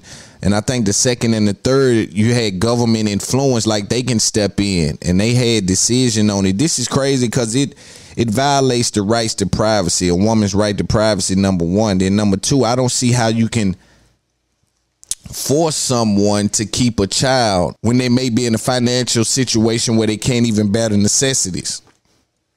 We don't have free health care, so you don't provide free health care for people who have children. And if you do, it's healthcare where co-pays and the medicines are high, where you still are in a financial situation where it's a burden to even stay healthy. Let's say you have complications with your pregnancy. Let's say you don't have enough money to provide housing. Let's say in those lists alone, waiting lists alone, and then it's corruption involved in these states and these opportunity zones. And then, like, well, come on, let's get into some of the BS, but let's set that to the side and deal with what happened and why that was the case. So again, Roe v. Wade. Wade is the DA side that they got involved in it, and Norman was the woman. Okay, so she wanted to just have the abortion, by her words, because she was unemployed and unhappy, like just not fit to have the child. What ended up happening though is that at that time, again, just to save your life or to get an abortion, you had to go through this rigmarole. And so if you understood what happened, white people told her back then that she should lie and say black people raped her. Therefore, she can try to file something to get a abortion legally. So she done it. Police didn't find nothing. So those claims went out the window. Now, I have to step aside from that because Roe v. Wade affects black women and white women. And so I can't spend a lot of time on that. But I need you to see that trick, that game that they'll play to frame us as the issue to get what they really want. As influential as she was and is in what we're speaking about today, look at the mindset of the people around them at that time. Say, blame it on the black people. They'll give you one then. And so with that being the case, again, Wade was on the DA side and they got it passed through and it overturned a lot of the abortion laws that were in states and gave people the freedom of choice to have abortions at their leisure as they saw necessary. And I think that if we pay attention to the whole Planned Parenthood, and if you are up on the culture, you heard Kanye come out a couple of years ago and speak about abortions, and his thought of that it affects black people more than anything, and how Planned Parenthoods are in the neighborhood and things like that. And so there's two different outlooks on this. For us, though, on this side, we want to stick close to women having the freedom of choice as well as access to health care, right? This does interrupt. This has huge implications on access to health care. When this first was overturned, because that what took all those years to get done was overturned here recently. When they overturned it, a lot of these states have what's called trigger laws, and a lot of y'all know what a trigger does. As soon as you pull it, the bullet comes out. And so trigger laws in this instance would be, as soon as that is overturned, these laws go into effect instantaneously. And so if you was on your way to the clinic that day when it was overturned, you got turned around in most states and you could not get your abortion that day because it affected their ability to do it legally as soon as that law was overturned. And then some other places had, I think it was like a 30-day waiting time, and it affected in 30 days, but it was 26 states certain or likely to ban abortion based on that overturn. But again, to even have conversations about Roe v. Wade or about some of these things, you got to know how to communicate, right? So if you hear me say something like, yo, this is an undue burden, or you hear some of these words get through around in this arena, it's because those are the cutting through terms that's so effective when we speak about these things. But I'm interested in understanding how a country that doesn't offer free health care wants to stick on you a situation that may or may not be financially possible for you to carry. We just saw a dude work for Burger King for 27 years. That guy, those people in that kind of position right there, they can't take off and take care of children, or if they happen to have a child that's sick for a while. Right, man, it's like the America doesn't even provide you jobs, or right now we have a food shortage. So they're making you keep babies in a world where they can't keep Similac. We're in a country where they're saying keep all babies and they can't even keep Similac on the shelf. They want you to keep the infant and they can't even keep Enfamil. For me, it's starting to get weird because even after that, you heard the people, one of these congressmen or Senate dudes said, yo, now do the next one. And the next one was about segregation. And so if they pass that, they can really start implementing segregation. I don't know if I'm mad about that or not. But the idea that they'll even speak on it, let you know, man, they starting to be either they panicking or they starting to be overtly racist. And see, again, understanding what's happening, this is what they would frame as what's called a settled law, which means like a law that's been in effect a long time. Do you know what it takes to overturn something that's been in effect a long time? Blacks can't get nothing done, man. And they can overturn some things that's giving these women rights and freedom to what they want to do with their own bodies. Yo, bro, I can't understand it. I'm lost. But I am awoke in regards to what they're willing to do in this world that we live in. Make no mistake about it. This is not a joke. This is not something to wink at. This is a very serious, you better understand the gravity of what's happening and how easy something like this went through. Then people got to ask themselves. That's why you don't hear me champion or denounce people.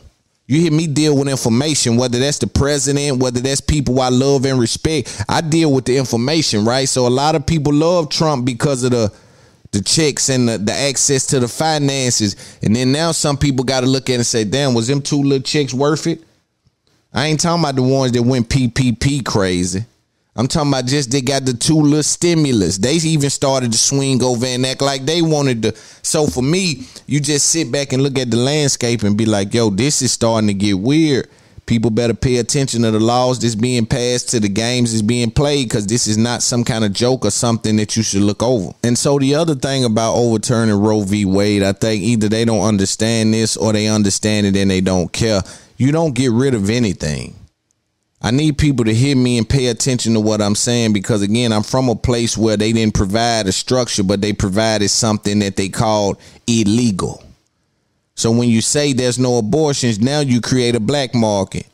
Now people are really going to be, in danger when they're going to get these procedures on this black market in these basements the same way they did shots or BBLs, or the same way that if you say whatever y'all say can't happen, they will find a way to make it happen. So now you just created a super big black market.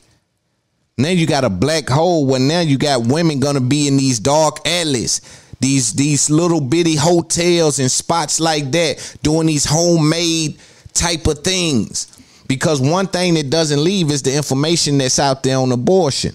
So if what they're gonna do is they're gonna go steal or go get the information from the clinics or whatever they were using, and people are gonna start trying to do that on the black market. Now look what you create. You create a black market, and there's no way to view that as being smart or not thinking that that's what's called an unintentional result. Right? For every action, there's a reaction. One is intentional and one is unintentional. So something is going to happen that you can consider, but then there's something that's going to happen that you may not consider. You understand? And this black market that is going to create, because the need or the feeling of a woman not to want to keep the baby doesn't disappear with the little law that you passed. Now you got to deal with me still feeling the same way, but can't go into a legal, healthy establishment to get that done. Now I got to trust Jimmy that lost his license 4 years ago because he was doing such and such, but he doing abortions now. Like, you got to be careful with this kind of thing, man. So our eyes are going to stay open, man. And I see the rallies, and this is a win for white life and all of that. I see what they're doing, right? They calling the dogs, but pay attention. Let's talk about this. Nipsey Hussle's trial is underway. R.I.P. Nip. For those of you unaware, his trial is underway where Eric Holder, the guy, Cuz, what they call him, is on trial for the murder of Nipsey Hussle. Now, there's a couple different stories going around. The defense, which would be Eric Holder's side, is saying that it was a crime of passion, that he was called a snitch, and so he reacted in such a way without knowing. The dude went and got his strap, came back, and he did that. And then the prosecution side is saying that no, he knew exactly what he was doing. He probably was hating on Nip, and he felt the way. The young lady that he came with has been on the stand testifying that she let him know that, oh my God, that's Nip. I want to take a picture with him. I love Nip. and he called her a groupie or something like that, and kind of felt the way about how she felt the way about the homeboy. And so, you know, I don't know what happened that day, but trial is underway. Reason we speaking about this, we've reached out to Cowboy to come on this Up There podcast, and we're trying to make that happen as we speak. But Cowboy is influential in the case, and he has been on the stand giving his side of what happened to Nipsey that day. And he says Nipsey never got upset with that dude, never said nothing crazy to that dude. Now, the uproar by him getting on the stand comes from Clubhouse, and everybody saying that, yo, street code say you don't get on the stand no matter what. And so that's how people is viewing, and people are saying no matter what. And Cowboy saying, listen, Nipsey was named after me. And so for those of you unaware, in gang culture, usually if you are one of the real rights and you really come from one of these neighborhoods, you probably named after somebody like Baby Looney or Tiny Looney. You understand me? You come up under somebody. And so Cowboy's name was Thundercat, and Nipsey's name in the hood was Lil Thundercat. So he was named after Cowboy. Cowboy's stance is, yo, he killed my little homeboy for nothing. And I ain't gonna let people have on his name that, you know, he told him, yo, you a snitch, get up out of here, because that didn't never happen. And so that's what he's saying. And so let's listen to his encounter with Wack 100, and we'll come back with some game.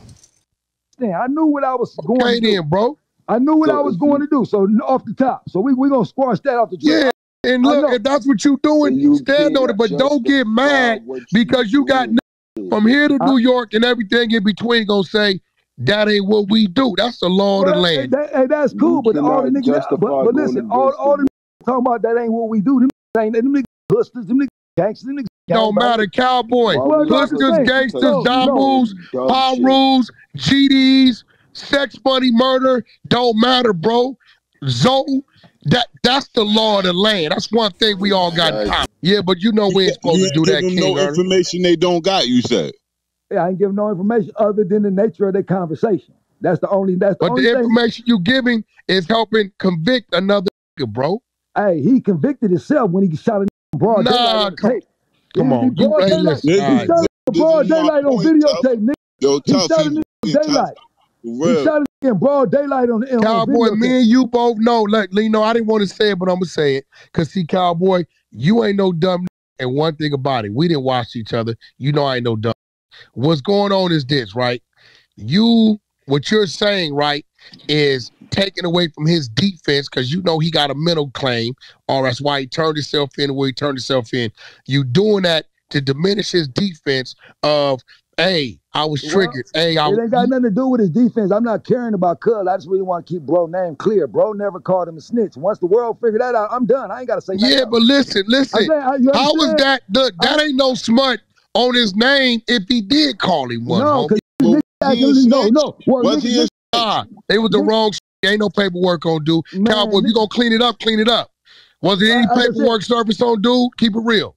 No, I ain't seen no paperwork. Ain't never been none. I've been telling y'all that. How long I've been saying that? This whole time. I've been telling this shit. Well, be telling Wack I'm tripping, and I don't know even how that conversation come up like that, but that's what that is. Cowboy, at the end of the day, bro, you did what you did. You're going to stand on it, but I'm going to be real, right? And this is my advice to you. Coming on this app, homie, ain't going to solve no problems. It's just going to get you hotter, my. Because what you did is not going to be justifiable to everybody else. Yeah, I don't need no took that loss. Hey, I don't need no justification for nobody. Then why are you on this app, though, Cowboy? Well, because I need to clear my bro name. That nigga not called. Yeah, but his name ain't in question, bro. He the victim. Well, like all I'm saying is quit saying that bro called that man a snitch, and we good. I ain't got to say nothing else. I get out Cowboy, the way. what Cousin Carrie saying the female say? Say that one more time. What Cousin Carrie and the female say? They didn't say it was snitch conversation went on. The lady just said it, bro. Like that she just testified was snitch conversation went on. You read that, right? I could care less what anybody got to say. I'm the only one that heard that conversation. But it looks like Cowboy. You do know, right? But listen, you do know they're gonna say you and Nip share the same gang name. Y'all got ties. Y'all business partners. Y'all homies internally. So what you saying is not going to be more credible than the girl that was standing right there. Well, either way it go, the nature of that conversation is all I need. I say that to say this. I don't want you nobody shouldn't saying, even did this because no, they gonna believe the one that was standing right there when the it- gun was blazing. Okay, well, all that really don't matter. I'm Like I just said, being real, right? Am I right? Everybody listening. The female that was standing there after taking the picture, confirmed it was snitch conversation went on. You was inside. So why even do it, homie, when they got a witness that's going to trump what you saying, homie? No, it just wasn't smart. Well, like I said, I'm going to Cowboy, you understand what I'm saying, though? I understand what you're saying, and I knew when I was going against the grain, I knew what I was doing. Like I said, I've been doing this 32 years. I know. Hey, Cowboy, it ain't I ain't gonna question you ain't gonna do what you want to do. You know for that. Ain't no questioning that. And this ain't, and for the record, they ain't just found out Cowboy's statement yesterday or the day before, whenever the happened. It been came out on TMZ a few years back, wherever them statements came from, it was up. So it's been new. So when you say what's the whatever, I don't think nothing's gonna happen if you ask me. Like I said, there's too many other niggas out here walking around that these niggas out here. I know that. Like, hey, wait, tough. Don't always say that. If you gonna politics, don't always say that. Like, yo, it's too many snitches on the block for a nigga to be talking to me about sending business through an email to a mother 3,000 miles away. I don't want to hear it.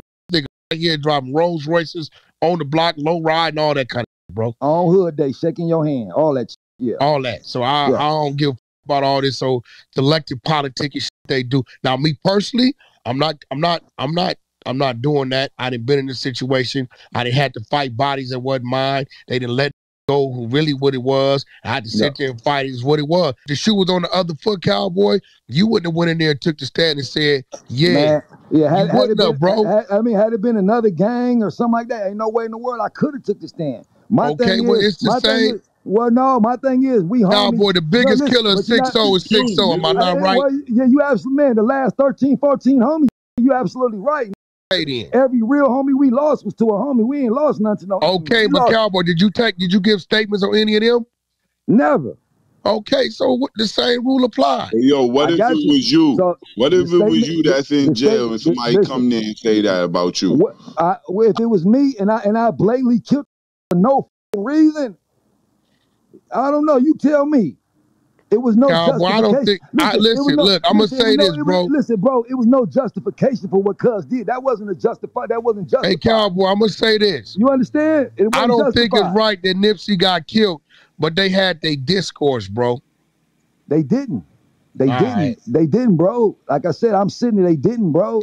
So let me get this right. Now, Cowboy, me and you can agree. Listen, me and you could agree that Lil Duke had a slight little reputation. Bro, if he was on that, he would have walked up on that already. The conversation occurred, then he left and came back. If he was on that, he gonna walk up like that already, bro. So listen, if the conversation was heated any type of way, believe me, I would have escorted Cuz out of there. Nip is the star. That's like you there. And he shouldn't have got that close, bro. You know that. But I'm saying it's homies. How you not gonna let one of your homies because it wasn't that type of vibe. If it was that type of vibe, we'd have smashed Cuz out that parking lot. Yo, Cowboy, he left and came back. Did he not? Yeah, he shook our hands and left. He shook our hands like, all right, hood, and left. He shook both our hands. But what was the conversation, though? The conversation really what it boiled down to is nobody wanted to listen to that boy CD. That's what it boiled down to. Nobody wanted to listen to this punk CD. So it took me to go to this murder trial and start talking to these witnesses and all these other motherfuckers to find out Cuz was jumping out with 2 blowers and tell me, you check out my CD. The homie was like, I didn't listen to Cuz CD. I felt he was going to do something. That was 2 days before he shot Nip. Feel me? Cuz was already over there on one. About that punk CD. Now watch this, Cowboy. Now here we go. You got 3 other people gave statements, right? 2-3 other people gave statements. Nobody mentioned all that. They hold things with a discourse about snitching. Yeah, exactly. So like I said, I sat around. And I don't doubt he was doing that with his CD. That's cool. But at that point in time. But now it's making sense to me. I went to these courtrooms and I sat here and I listened. I'm watching people. And it was a witness that came through that never got on the stand. And he explained to me what happened a couple of days prior. And I'm like, damn, that makes most sense. I'm trying to figure out. What's going on. Was it a setup? Was it this? Was it that? So for the last 3 years, my brain going crazy trying to figure this shit out. Feel me? So now you know that wasn't no bro. You know that nobody sent that dude over there, bro. Exactly. I know that. Nobody do that, bro. And me, hey, listen. And me and Big Dude ain't really hollering, but that was some fucked up shit.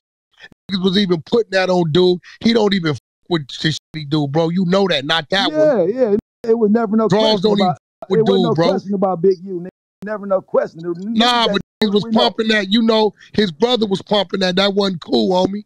Oh, well, yeah, like I said, we from 60s. I don't know about his brother. So yeah, he not from 60s. Yeah, you right. Yeah.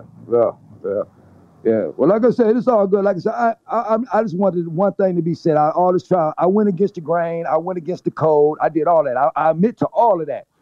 Only because don't be fucking get mad about having a conversation about it. I'm getting mad. I don't mind you. You can call me a snitch all you want. Quit saying Ain't nobody called Nip a snitch though, bro. Well, no. I said you can call me a snitch. Just quit saying that Nip called that man a snitch. Nip never. Yeah, but hold on, Cal. But let me ask you a question. Did you say something to the girl who just took the stand who said that? Did I say something to her? Nah, because her word is what count. Ours don't. We can scream it and write it on the wall, bro. It doesn't matter. She was out the car for 53 seconds. I was standing out there the whole time. I didn't leave until she left. So when she left, I left. So the bitch was back in the car. She was back in the car. Cuz shook our hands, got his burger, and left. You understand? So the bitch didn't hear nothing that I didn't hear. I was there the whole time. So when Cuz left, I left. The whole time. You read her statements, right? She just did yesterday, right? No, I didn't read it. You should go read them. Go to Shay, hit them. They up there, bro. They heard her whole statement, bro. She's saying she heard she took the picture, and then the snitch conversation went on back and forth, right? And then after that, he left.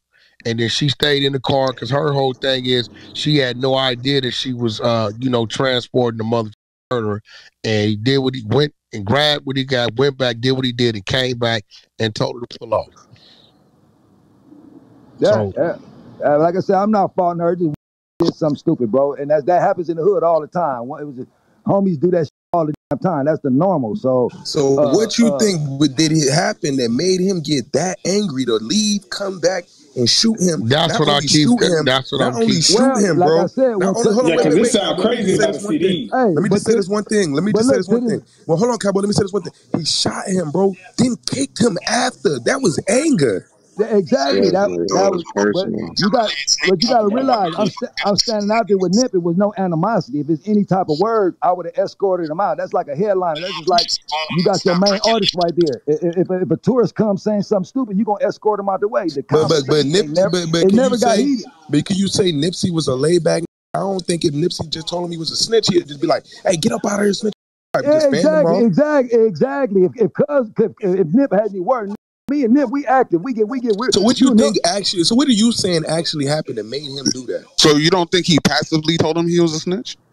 No, he never called him a snitch at all. No, not saying a snitch outright, but come on, bro. The fact that you said was never no paperwork produced on him, we know it was a snitch conversation, Cowboy. Come on. Well, bro.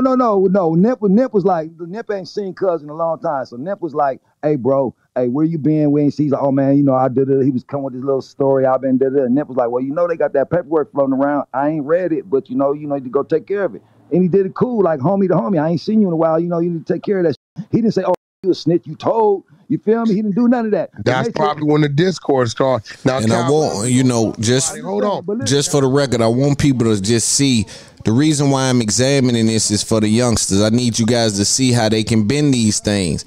And so the code you might die by will be the same code bendable depending on the circumstances. Now, I don't say who right or wrong. It ain't my business, but it's my business to observe the culture and give the information out as needed. About that, however he made it. It's the comment the world responded. Hold on, Cowboy. Dude responded to Nip. One snitching, you been paying the homie whoop wop wop. Am I right? Nah, he didn't respond to that. Nah. Right. Like I said, bro. She said whatever she had to say. Man, I'm not gonna contest. I'm just gonna tell you what I heard, bro. And all I can say is the truth. If bro would have said something like that, bro, I'm gonna let it know. Like I said, I done cleared up all kind of shit about my past. I done cleared up so much shit. Didn't you say he had something like he had to fix something up?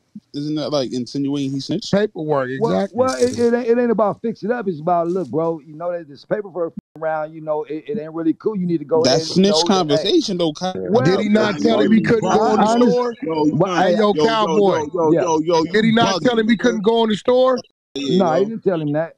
He did not tell him that. Never Yo, questioned. Cowboy, you The whole bugging. You conversation just was said about that the the nigga didn't say nothing like that. Now you saying he said that. What he said was he's a fucking rat. That's what he said. So if you my homeboy and you pull up and I ain't seen you in a while, and I ain't especially seen if you you my in a while, man. and I If say, you what my up, man, and I pull up and you tell me it's some paperwork floating around on So me, you and know I you- need to clear it up. Nah, I'm with Cowboy on that. I wouldn't have took it wrong. I wouldn't have took it wrong, but keep it gangster. If it happened like that, and my homeboy say, Wack, where you been the last couple years? And I say I've been whatever, and my homie and I would say, they say they got some paperwork floating around, bro. Go take care of that. If it's my homie and they quit, I wouldn't have took it like that. Exactly. He If wouldn't it's have took my it that way. mans that I Exactly. Wouldn't have took it that way. He wouldn't have took it to that point. He didn't press cuz like that. Your homies though say, hey homie, where you been? You been One of gone your- a couple years. My nigga, they say they got some work, bro. Go take care of that shit. You ain't gonna take it in malice if it's a nigga you with. You know what I'm saying? If he said it like that. If he didn't say it without malice, we don't know. In the same hood, you telling cuz, look, bro, it ain't cool like that. Hey, like you know, hey, you feel me? I never, you just pop back up like I everything is don't- fine and dandy. Like, hey, you need. That don't come my way. So Because one of them he with that shit, Cowboy, you know that. Well, either way it go, the nature of that conversation, bro, I would have never suspected that. You know, I understand. So if it would have been any words heated, I would have been aware. You know, I'm a street nigga. If I'd have heard some, oh, nigga, bitch, I would have escorted that nigga parking lot. It wouldn't have been it was never no heated words or other than Even that. if you escorted him out the parking lot, he still was coming back. Well, it didn't matter, but all I'm saying is, if it would have been any type of heated conversation, I would have escorted it, no matter if he came back or not. Nah, because it ain't nobody mentioned no CD talk. He did that 2 days before the other. That don't mean he did that day, bro. But no, even that day, he asked us about that CD. He's like, man, y'all check out my CD, and we looked at it. You talking about your CD? I'm telling you, man. If you look, shit like that happened, man. One of my men's. Yeah, but the nigga still can't take the stand on the nigga who did the killing, bro. No, I ain't talking about that part. Like if you was a citizen, Cowboy, it'd be different. But you're not a citizen. You know what time it is, and you know you wrong for that. Okay, listen to this. So knock it off. So back in the day, gangbangers never told on each other. So the rule, we was knocking off citizens that was snitching, stupid. Okay, citizens. Exactly. Exactly my point. You're not a citizen.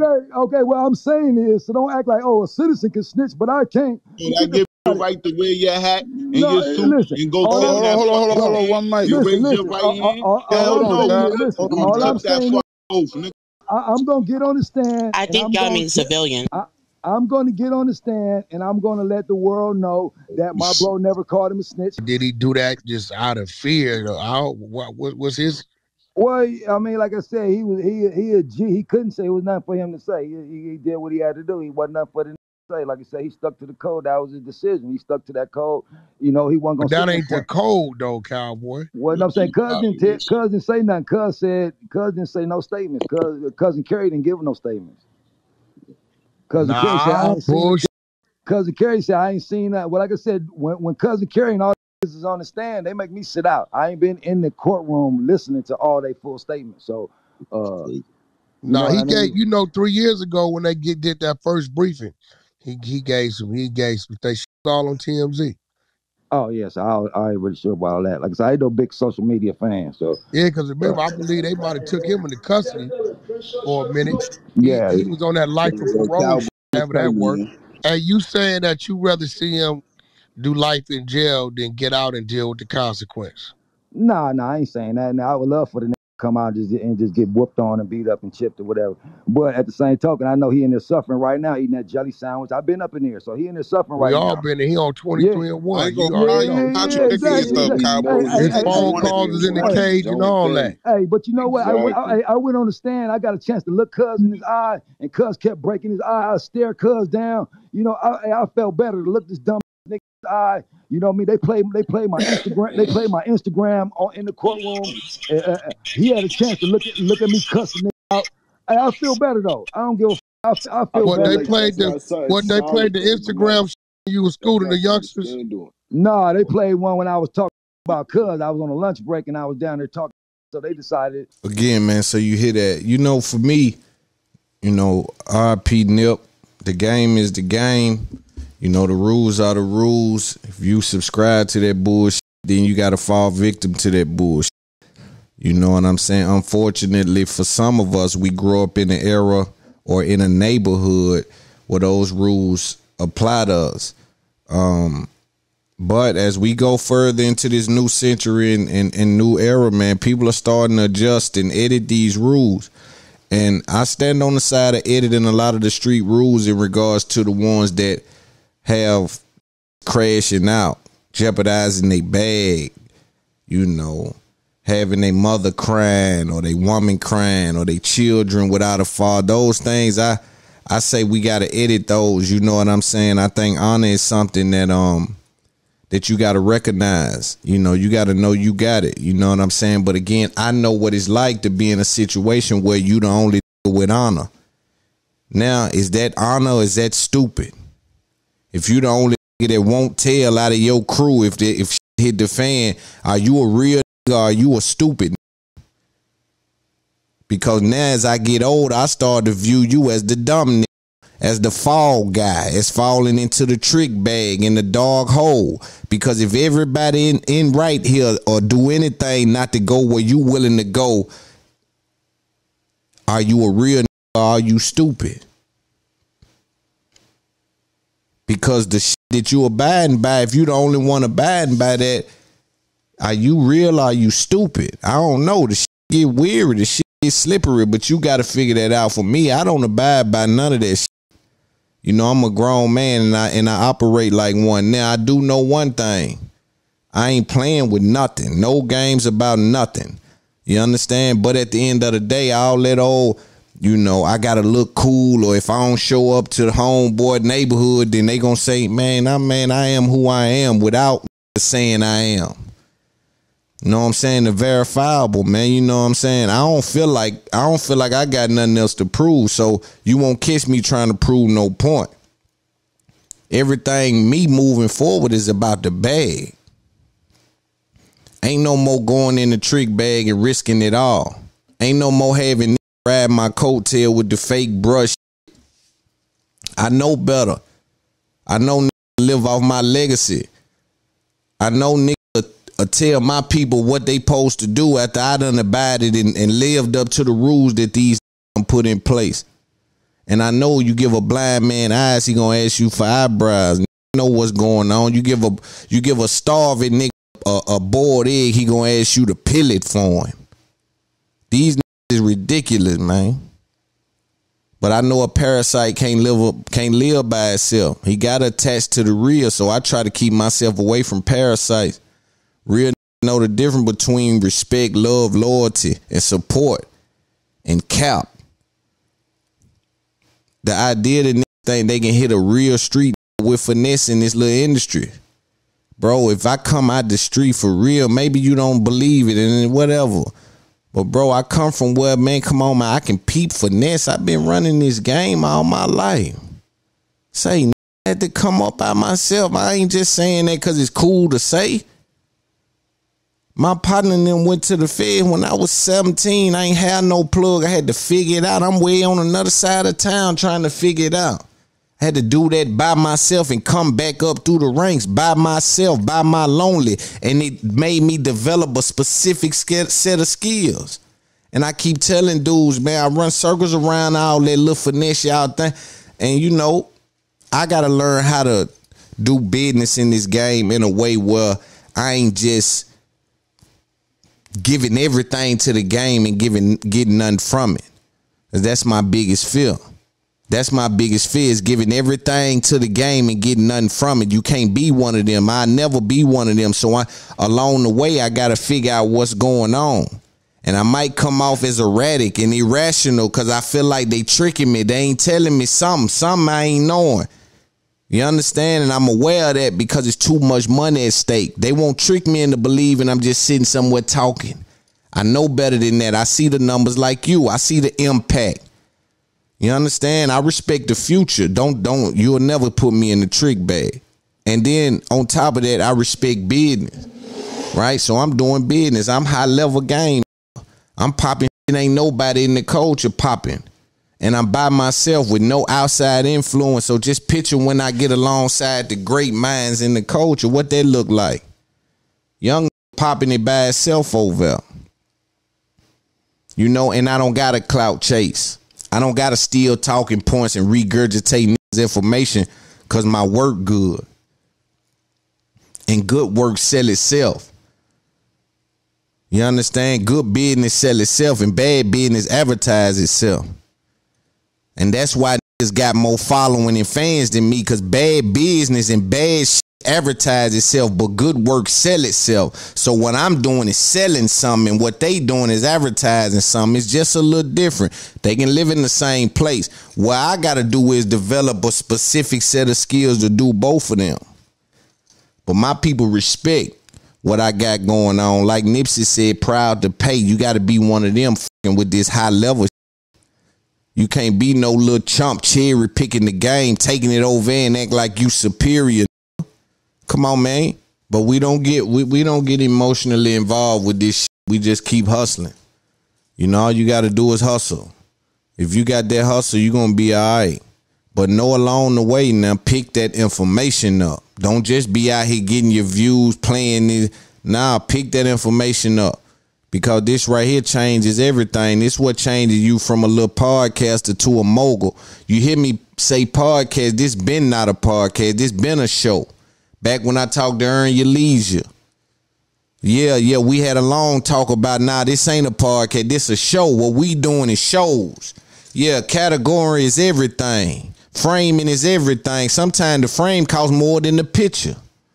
You understand? So we painting a vivid picture, but we also putting the right frame on it. You understand? They got to respect it for what it is. So this ain't a podcast. This a show. I just say podcast just because that's part of the culture right now. But let's be clear. Let's be clear on what we dealing with. This ain't that. You know, this high level game. And let me speak on this because I like to look at the culture and say, man, what we, you know, whether or not we learning or not is cool, but I just want to put the game down. I enjoy doing it. So let's talk about this. Irv Gotti came out and took a shot at Drake and his new album. For those of you that know me, you know how I feel about Drake's new album, right? Whether I'm going to go back to it or not is irrelevant. I understand it's stretching the outfit. It's playing with the algorithm. It's adding to the algorithm. I know what he doing with that. Right? So I look at it that way. It's a data move. It ain't even much about the music. But what I respect about it is that he ain't got to go be feature heavy to do it. See, it's a difference between climbing and being carried. Y'all respect just because they got there. I look at niggas different than that was carried across the finish line versus the one climbed across the finish line. Them niggas is powerful to me. And I categorize and compartmentalize it in that way. I ain't playing the little game playing. I know why these dudes is who they is. So again, I'm playing a different way. But when you listen to Irv say this about Drake, and I'll play the clip, it's nothing more clear to me than Irv might got a disdain for Drake. Let's listen to what he said. You know, that's what that album made me feel like. It made me feel like going to find me a raw, new DMX, new Ja, new Jay, and serving and bringing back great hip hop. You know, that album is not hip hop. You know, he said I'm gonna wait for everyone to catch up, and I don't want to catch up because catching up is, if that's catching up, then what's that mean for hip hop? And he's so strong and so powerful, he can change the dynamic of shit. Yeah. And any who sees this, please, hip hop, yo. So you hear Irv say that about Drake's album. I want to say he was on the right track when he said Jay and DMX, but Ja Rule, that was the wrong man to mention. Ja Rule been singing for a long time. A lot of people will say Ja Rule was in front of Drake with the singing, so that didn't make sense, but it lets me know and makes it clear that Irv loves Ja Rule. He always throws him in there with the greats like that, and I can respect that from his brother, that being his brother. But if we deal with the information, we know Ja Rule was saying more than Drake, or if not on the same pace as Drake in regards to how he was front facing until 50 Cent got involved with that. He was singing like a mother. So, hey, man, let's not act like that, but let's move on and deal with what he said. He said that this Drake album wasn't hip-hop, and he couldn't be more right. It wasn't even classified as hip-hop. And if we don't know that Drake is bigger than hip-hop, that might speak to why we ain't had an act in a while. See, I remember, and shout out to Jermaine Dupri, legend in the game, love him. Got a lot of respect for what he contributed. But boy, when I seen him on live with $1 Billion Diddy and he didn't engage in that whole thing, it let me know I see why you dudes dropped the ball. I see why y'all having trouble with this new era. Y'all have failed to update. Y'all just have failed to update. Y'all living in this new era like it's it's all about it. I remember JD was, I ain't playing. This Diddy, my nigga, this Diddy right here you got on the thing. I ain't playing nothing, man. This is about the music. Oh, man, we ain't playing that game. He playing shit. So you ain't even understand. I see why y'all in two different positions, just like Irv, respectfully. You ain't had nothing pop in a while because you don't understand what you looking at. You got to update that, man. Your eyeballs is seeing it wrong. Number one, you threw Ja Rule in a conversation with Drake when we know that's, come on, dog, that's parallel. He was singing with J-Lo without auto-tune trying to hit the note. So he was reaching like a motherfucker, and it was working. Let's be clear. A lot of records were sold. We ain't running from the truth. We just dealing with the information. And niggas is probably rich, so we ain't talking about whether niggas rich or not, but niggas ancient in they thinking. This back then in they thinking, man. You know what I'm saying? This wasn't a hip-hop album. This was stretching the algorithm. We playing a different game, son. We done chased up on you and passed that little shit you got. Respectfully to your hustle, boy, but we kicking that little shit around you made in your career. That's how Drake and them looking at it. Yo, what you made in your career, that's my bathroom money. That setup I got in them 4 bathrooms right there, that's what you made your whole career. You know, that's a 30 piece. I got tied up in them 2 houses on the West Coast. That's your career right there. You know what I'm saying? So now, man, you got to know is stretching the algorithm trying to make the money. And then I told y'all that, see, I like to update my audience and keep us on top of the game. This album for Drake, honestly, never mind to be the top of all dance charts and algorithms and awards that you can get in dance. It's going to be what's called slow but steady. And the only reason it's called slow is because dude do 500 and 600 when he come out. So the 250 he done is a slow and steady. But the steady is the part that niggas feel is always ignoring. Don't you never ignore steady. Yeah, steady is important as a motherfucker. Yeah, slow don't you worried about slow. You ain't hear steady in there. But that's what you should have been worried about. Because slow don't mean stop. Slow just mean not as fast as normal, motherfucker. It's just, and normal depend on who you're dealing with. See how you got to pay attention to words. But I'm telling you, it's gonna be at the top of all charts, all genres. And I explained to my audience before that Joe Rogan, the reason why they had to give him so much money is because he was getting a level of marketing that you cannot pay for. That up next category that you get on Apple and Spotify, all that, because your downloads and your interest and your retention is so high, you can't even pay for that, home. I can't pay Apple to put me next up. You can't even pay Joe Rogan. If you listen to a podcast about anything, he was up next. He was up next in every up next category. So when you make me go exclusive, I pull myself out of all that marketing. And so how that ties into Drake is all that algorithm that he took over for dance now pushes him up. So anyone across the world listening to dance, they next up song will be a Drake dance song. And that's going to keep him steady in that space and going to make money in that space. So you just got to know the business to understand what you're looking at. And people don't speak on it. I thought because they were hiding it. It's really because they don't know. No. They ain't giving this game. They ain't hiding this game from y'all. They just don't know this game. If they knew this game, they'll speak about it because it's worth too much money. It's worth talking like this here about this kind of shit. This is worth money. These the conversations they paying top dollar to have.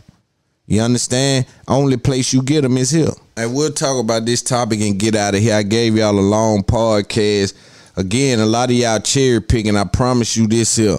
I'm finna stop doing this. This is a promise. Listen, y'all have an opportunity to keep this going, but you gotta go to Patreon or you gotta go somewhere cause all this free shit is finna be out the door. I'm sick of it, and I'm seeing y'all make this rich that ain't doing half of what I'm doing. These dudes making $10 million a year and they ain't doing half the work I'm doing. They ain't got half the game I got. And so it's offensive not to me, but to my family. You understand? I'm the boss of the family. It's offensive to my family how much work I put in, and y'all getting these other rich for doing half of what I'm doing. So now you disrespecting my hustle. I come from where I can have my hands in a number of things. I'm like a motherfucking octopus, nigga. You dealing with the highest level of game. I ain't one of these little dudes. I don't got to sit up and get this kind of game out to the coach about you. Man, come on, man. Hey, yo, respect the game, man. Y'all pissing me off respectfully. I love all y'all, but I got to talk like this because y'all don't understand what you're dealing with. For me, it's unfortunate because I just try to get a game out. I enjoy doing it. You know, we financially in a place where we can do it, but my contract don't say I got to do this much. And I'm starting to feel like people don't understand. You understand? I'm in a good position. I don't have to do this much. I can literally stop and create another show and get another bag. You understand? It probably make better business sense. So I'm telling people that if you think this is a game, I can show you. I'm one of them. I ain't going to talk too much longer. You're going to get 59 minutes and I'm out the door. One topic and I'm out the door. You're going to have to deal with it, or you're going to have to come to Patreon, support the movement in a real way, or we going to shut it down. I'm going to turn your water off. A lot of people living off this shit, stealing my game, my talking points. I can turn the water off. I'm influential right now. I know they see my name when I jump in they chat. They respond and they saying shit. I know what's going on. I ain't no dumb. They slick in this game. You know, they throw you off the trail. You understand? Keep your motherfucking eyes open. But again, you dealing with the highest level of game. They won't convince me that I got to climb a tree to catch a fish. I ain't one of them kind of. I know the difference between shit and sugar. I know y'all saying like it's brown sugar. I know what's going on. So I'm involved with this shit. And they got to pay me. Know what I'm saying? I ain't finna keep playing the game. But let's respect the game for what it is. Let's talk about this on this Up There podcast. I like to sometimes talk about relationships. I talk about music, society, culture, lifestyle, entertainment, information. This shit is just gold, right? So we talk about everything. But I seen a clip going around. It was a very interesting clip to me. And evidently a very interesting clip for a lot of people because it ended up going viral. So it's a clip of a preacher. Let's play the clip and then we'll come back with some game. When a man does not feel appreciated in the area of his presence, he becomes a version of a man that he can give you and still survive. And I promise you, you will not like that version. That version of him is silent, frustrated, sharp with his words, short-tempered. How many of y'all been getting that lately? Non-communicative. Because he has to become something that he can survive in. When a man does not feel appreciated. It's a couple words in there that you got to pay attention to. He said when a man doesn't feel appreciated, he becomes a version of himself that can still survive. And see, you got to understand what that means. It basically, it's almost like a nigga shed some skin. Men have packages offer you the supreme pizza. Offered you the supreme package. You got all the bells and the whistles. But then your behavior didn't align with expectation. So now went pepperoni on you and bagged all that other off the table. And it sound good. You like pepperoni till you got to eat pepperoni every day. Yeah, pepperoni pizza sound good till you got to eat it every motherfucking day. So you look at it different. A nigga offer you something that ain't but a bare minimum of what he has to offer because you don't appreciate when he go the extra mile. A lot of people take your kindness for weakness. Motherfuckers tend to think courtesy is questionable. Like it ain't on the menu. Like it's a side dish. Like it ain't necessary for a motherfucker to be courteous to you. But they not understanding that shit is mandatory. You know, you offer pussy head, that's all you offer. And you think a nigga supposed to head leaps and bounds. Nah, that ain't how that work. That shit is mid to me. That shit is factory setting. That shit is factory, man. That shit is mid. You understand? That's why when you get with somebody, they gotta be really with you. They gotta believe in you, support you, things like that, man. Make it obvious. Because if not, you just playing the game to yourself. But you don't want to deal with a dude that shed their skin. The dude that, you want to, shut it down, fellas. We still there. Look like the same man, but he ain't involved in the same way. You know what I'm saying? Sometimes you become a shell of yourself because motherfucker didn't appreciate you. Especially for dudes, and then the trick is they don't speak about it. So they ain't gonna most times say nothing. Either they ain't gonna say nothing or they done said it so many times that you can ignore it. In your brain that he done kept saying that, yo, step this up, yo, you have to do this, yo, you have to do this, yo, you have to, and you hearing him say it so much that you just throwing it to the side. Now he just switched the lights off. You see what I'm saying? And it is, you know, now the other person on the other side has started to paint it like it's unfair. Yo, what are that? Nah, man, you wasn't paying attention. It's elevation and separation sometimes. You know what I mean? So you must pay attention. But it's been another episode of the fastest growing podcast in the world, man. Round of applause for my motherfucking supporters. Again, get the Patreon. Finna shut the lights off in the building. Y'all finna start getting 50 minutes. Y'all finna start getting 50 minutes. You know, when I give you 50 minutes, man, you gotta respect it.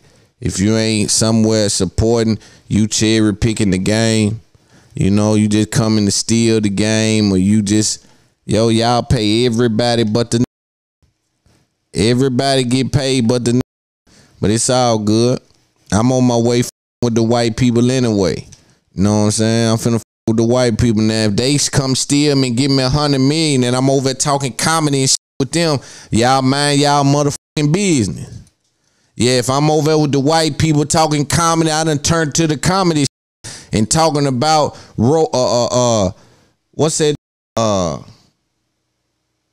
Hunter Thompson and Johnny Depp and all them motherfuckers.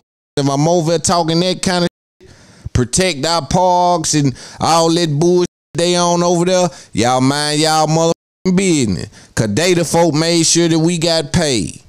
Now when I was over here trying to talk about lyrics and breaking down why it ain't fair, you didn't see Kevin Lyles and them cut me no check.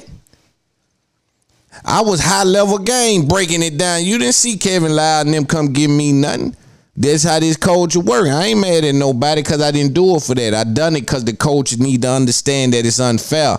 But it's crazy. It's unfortunate that they don't find a way to support it.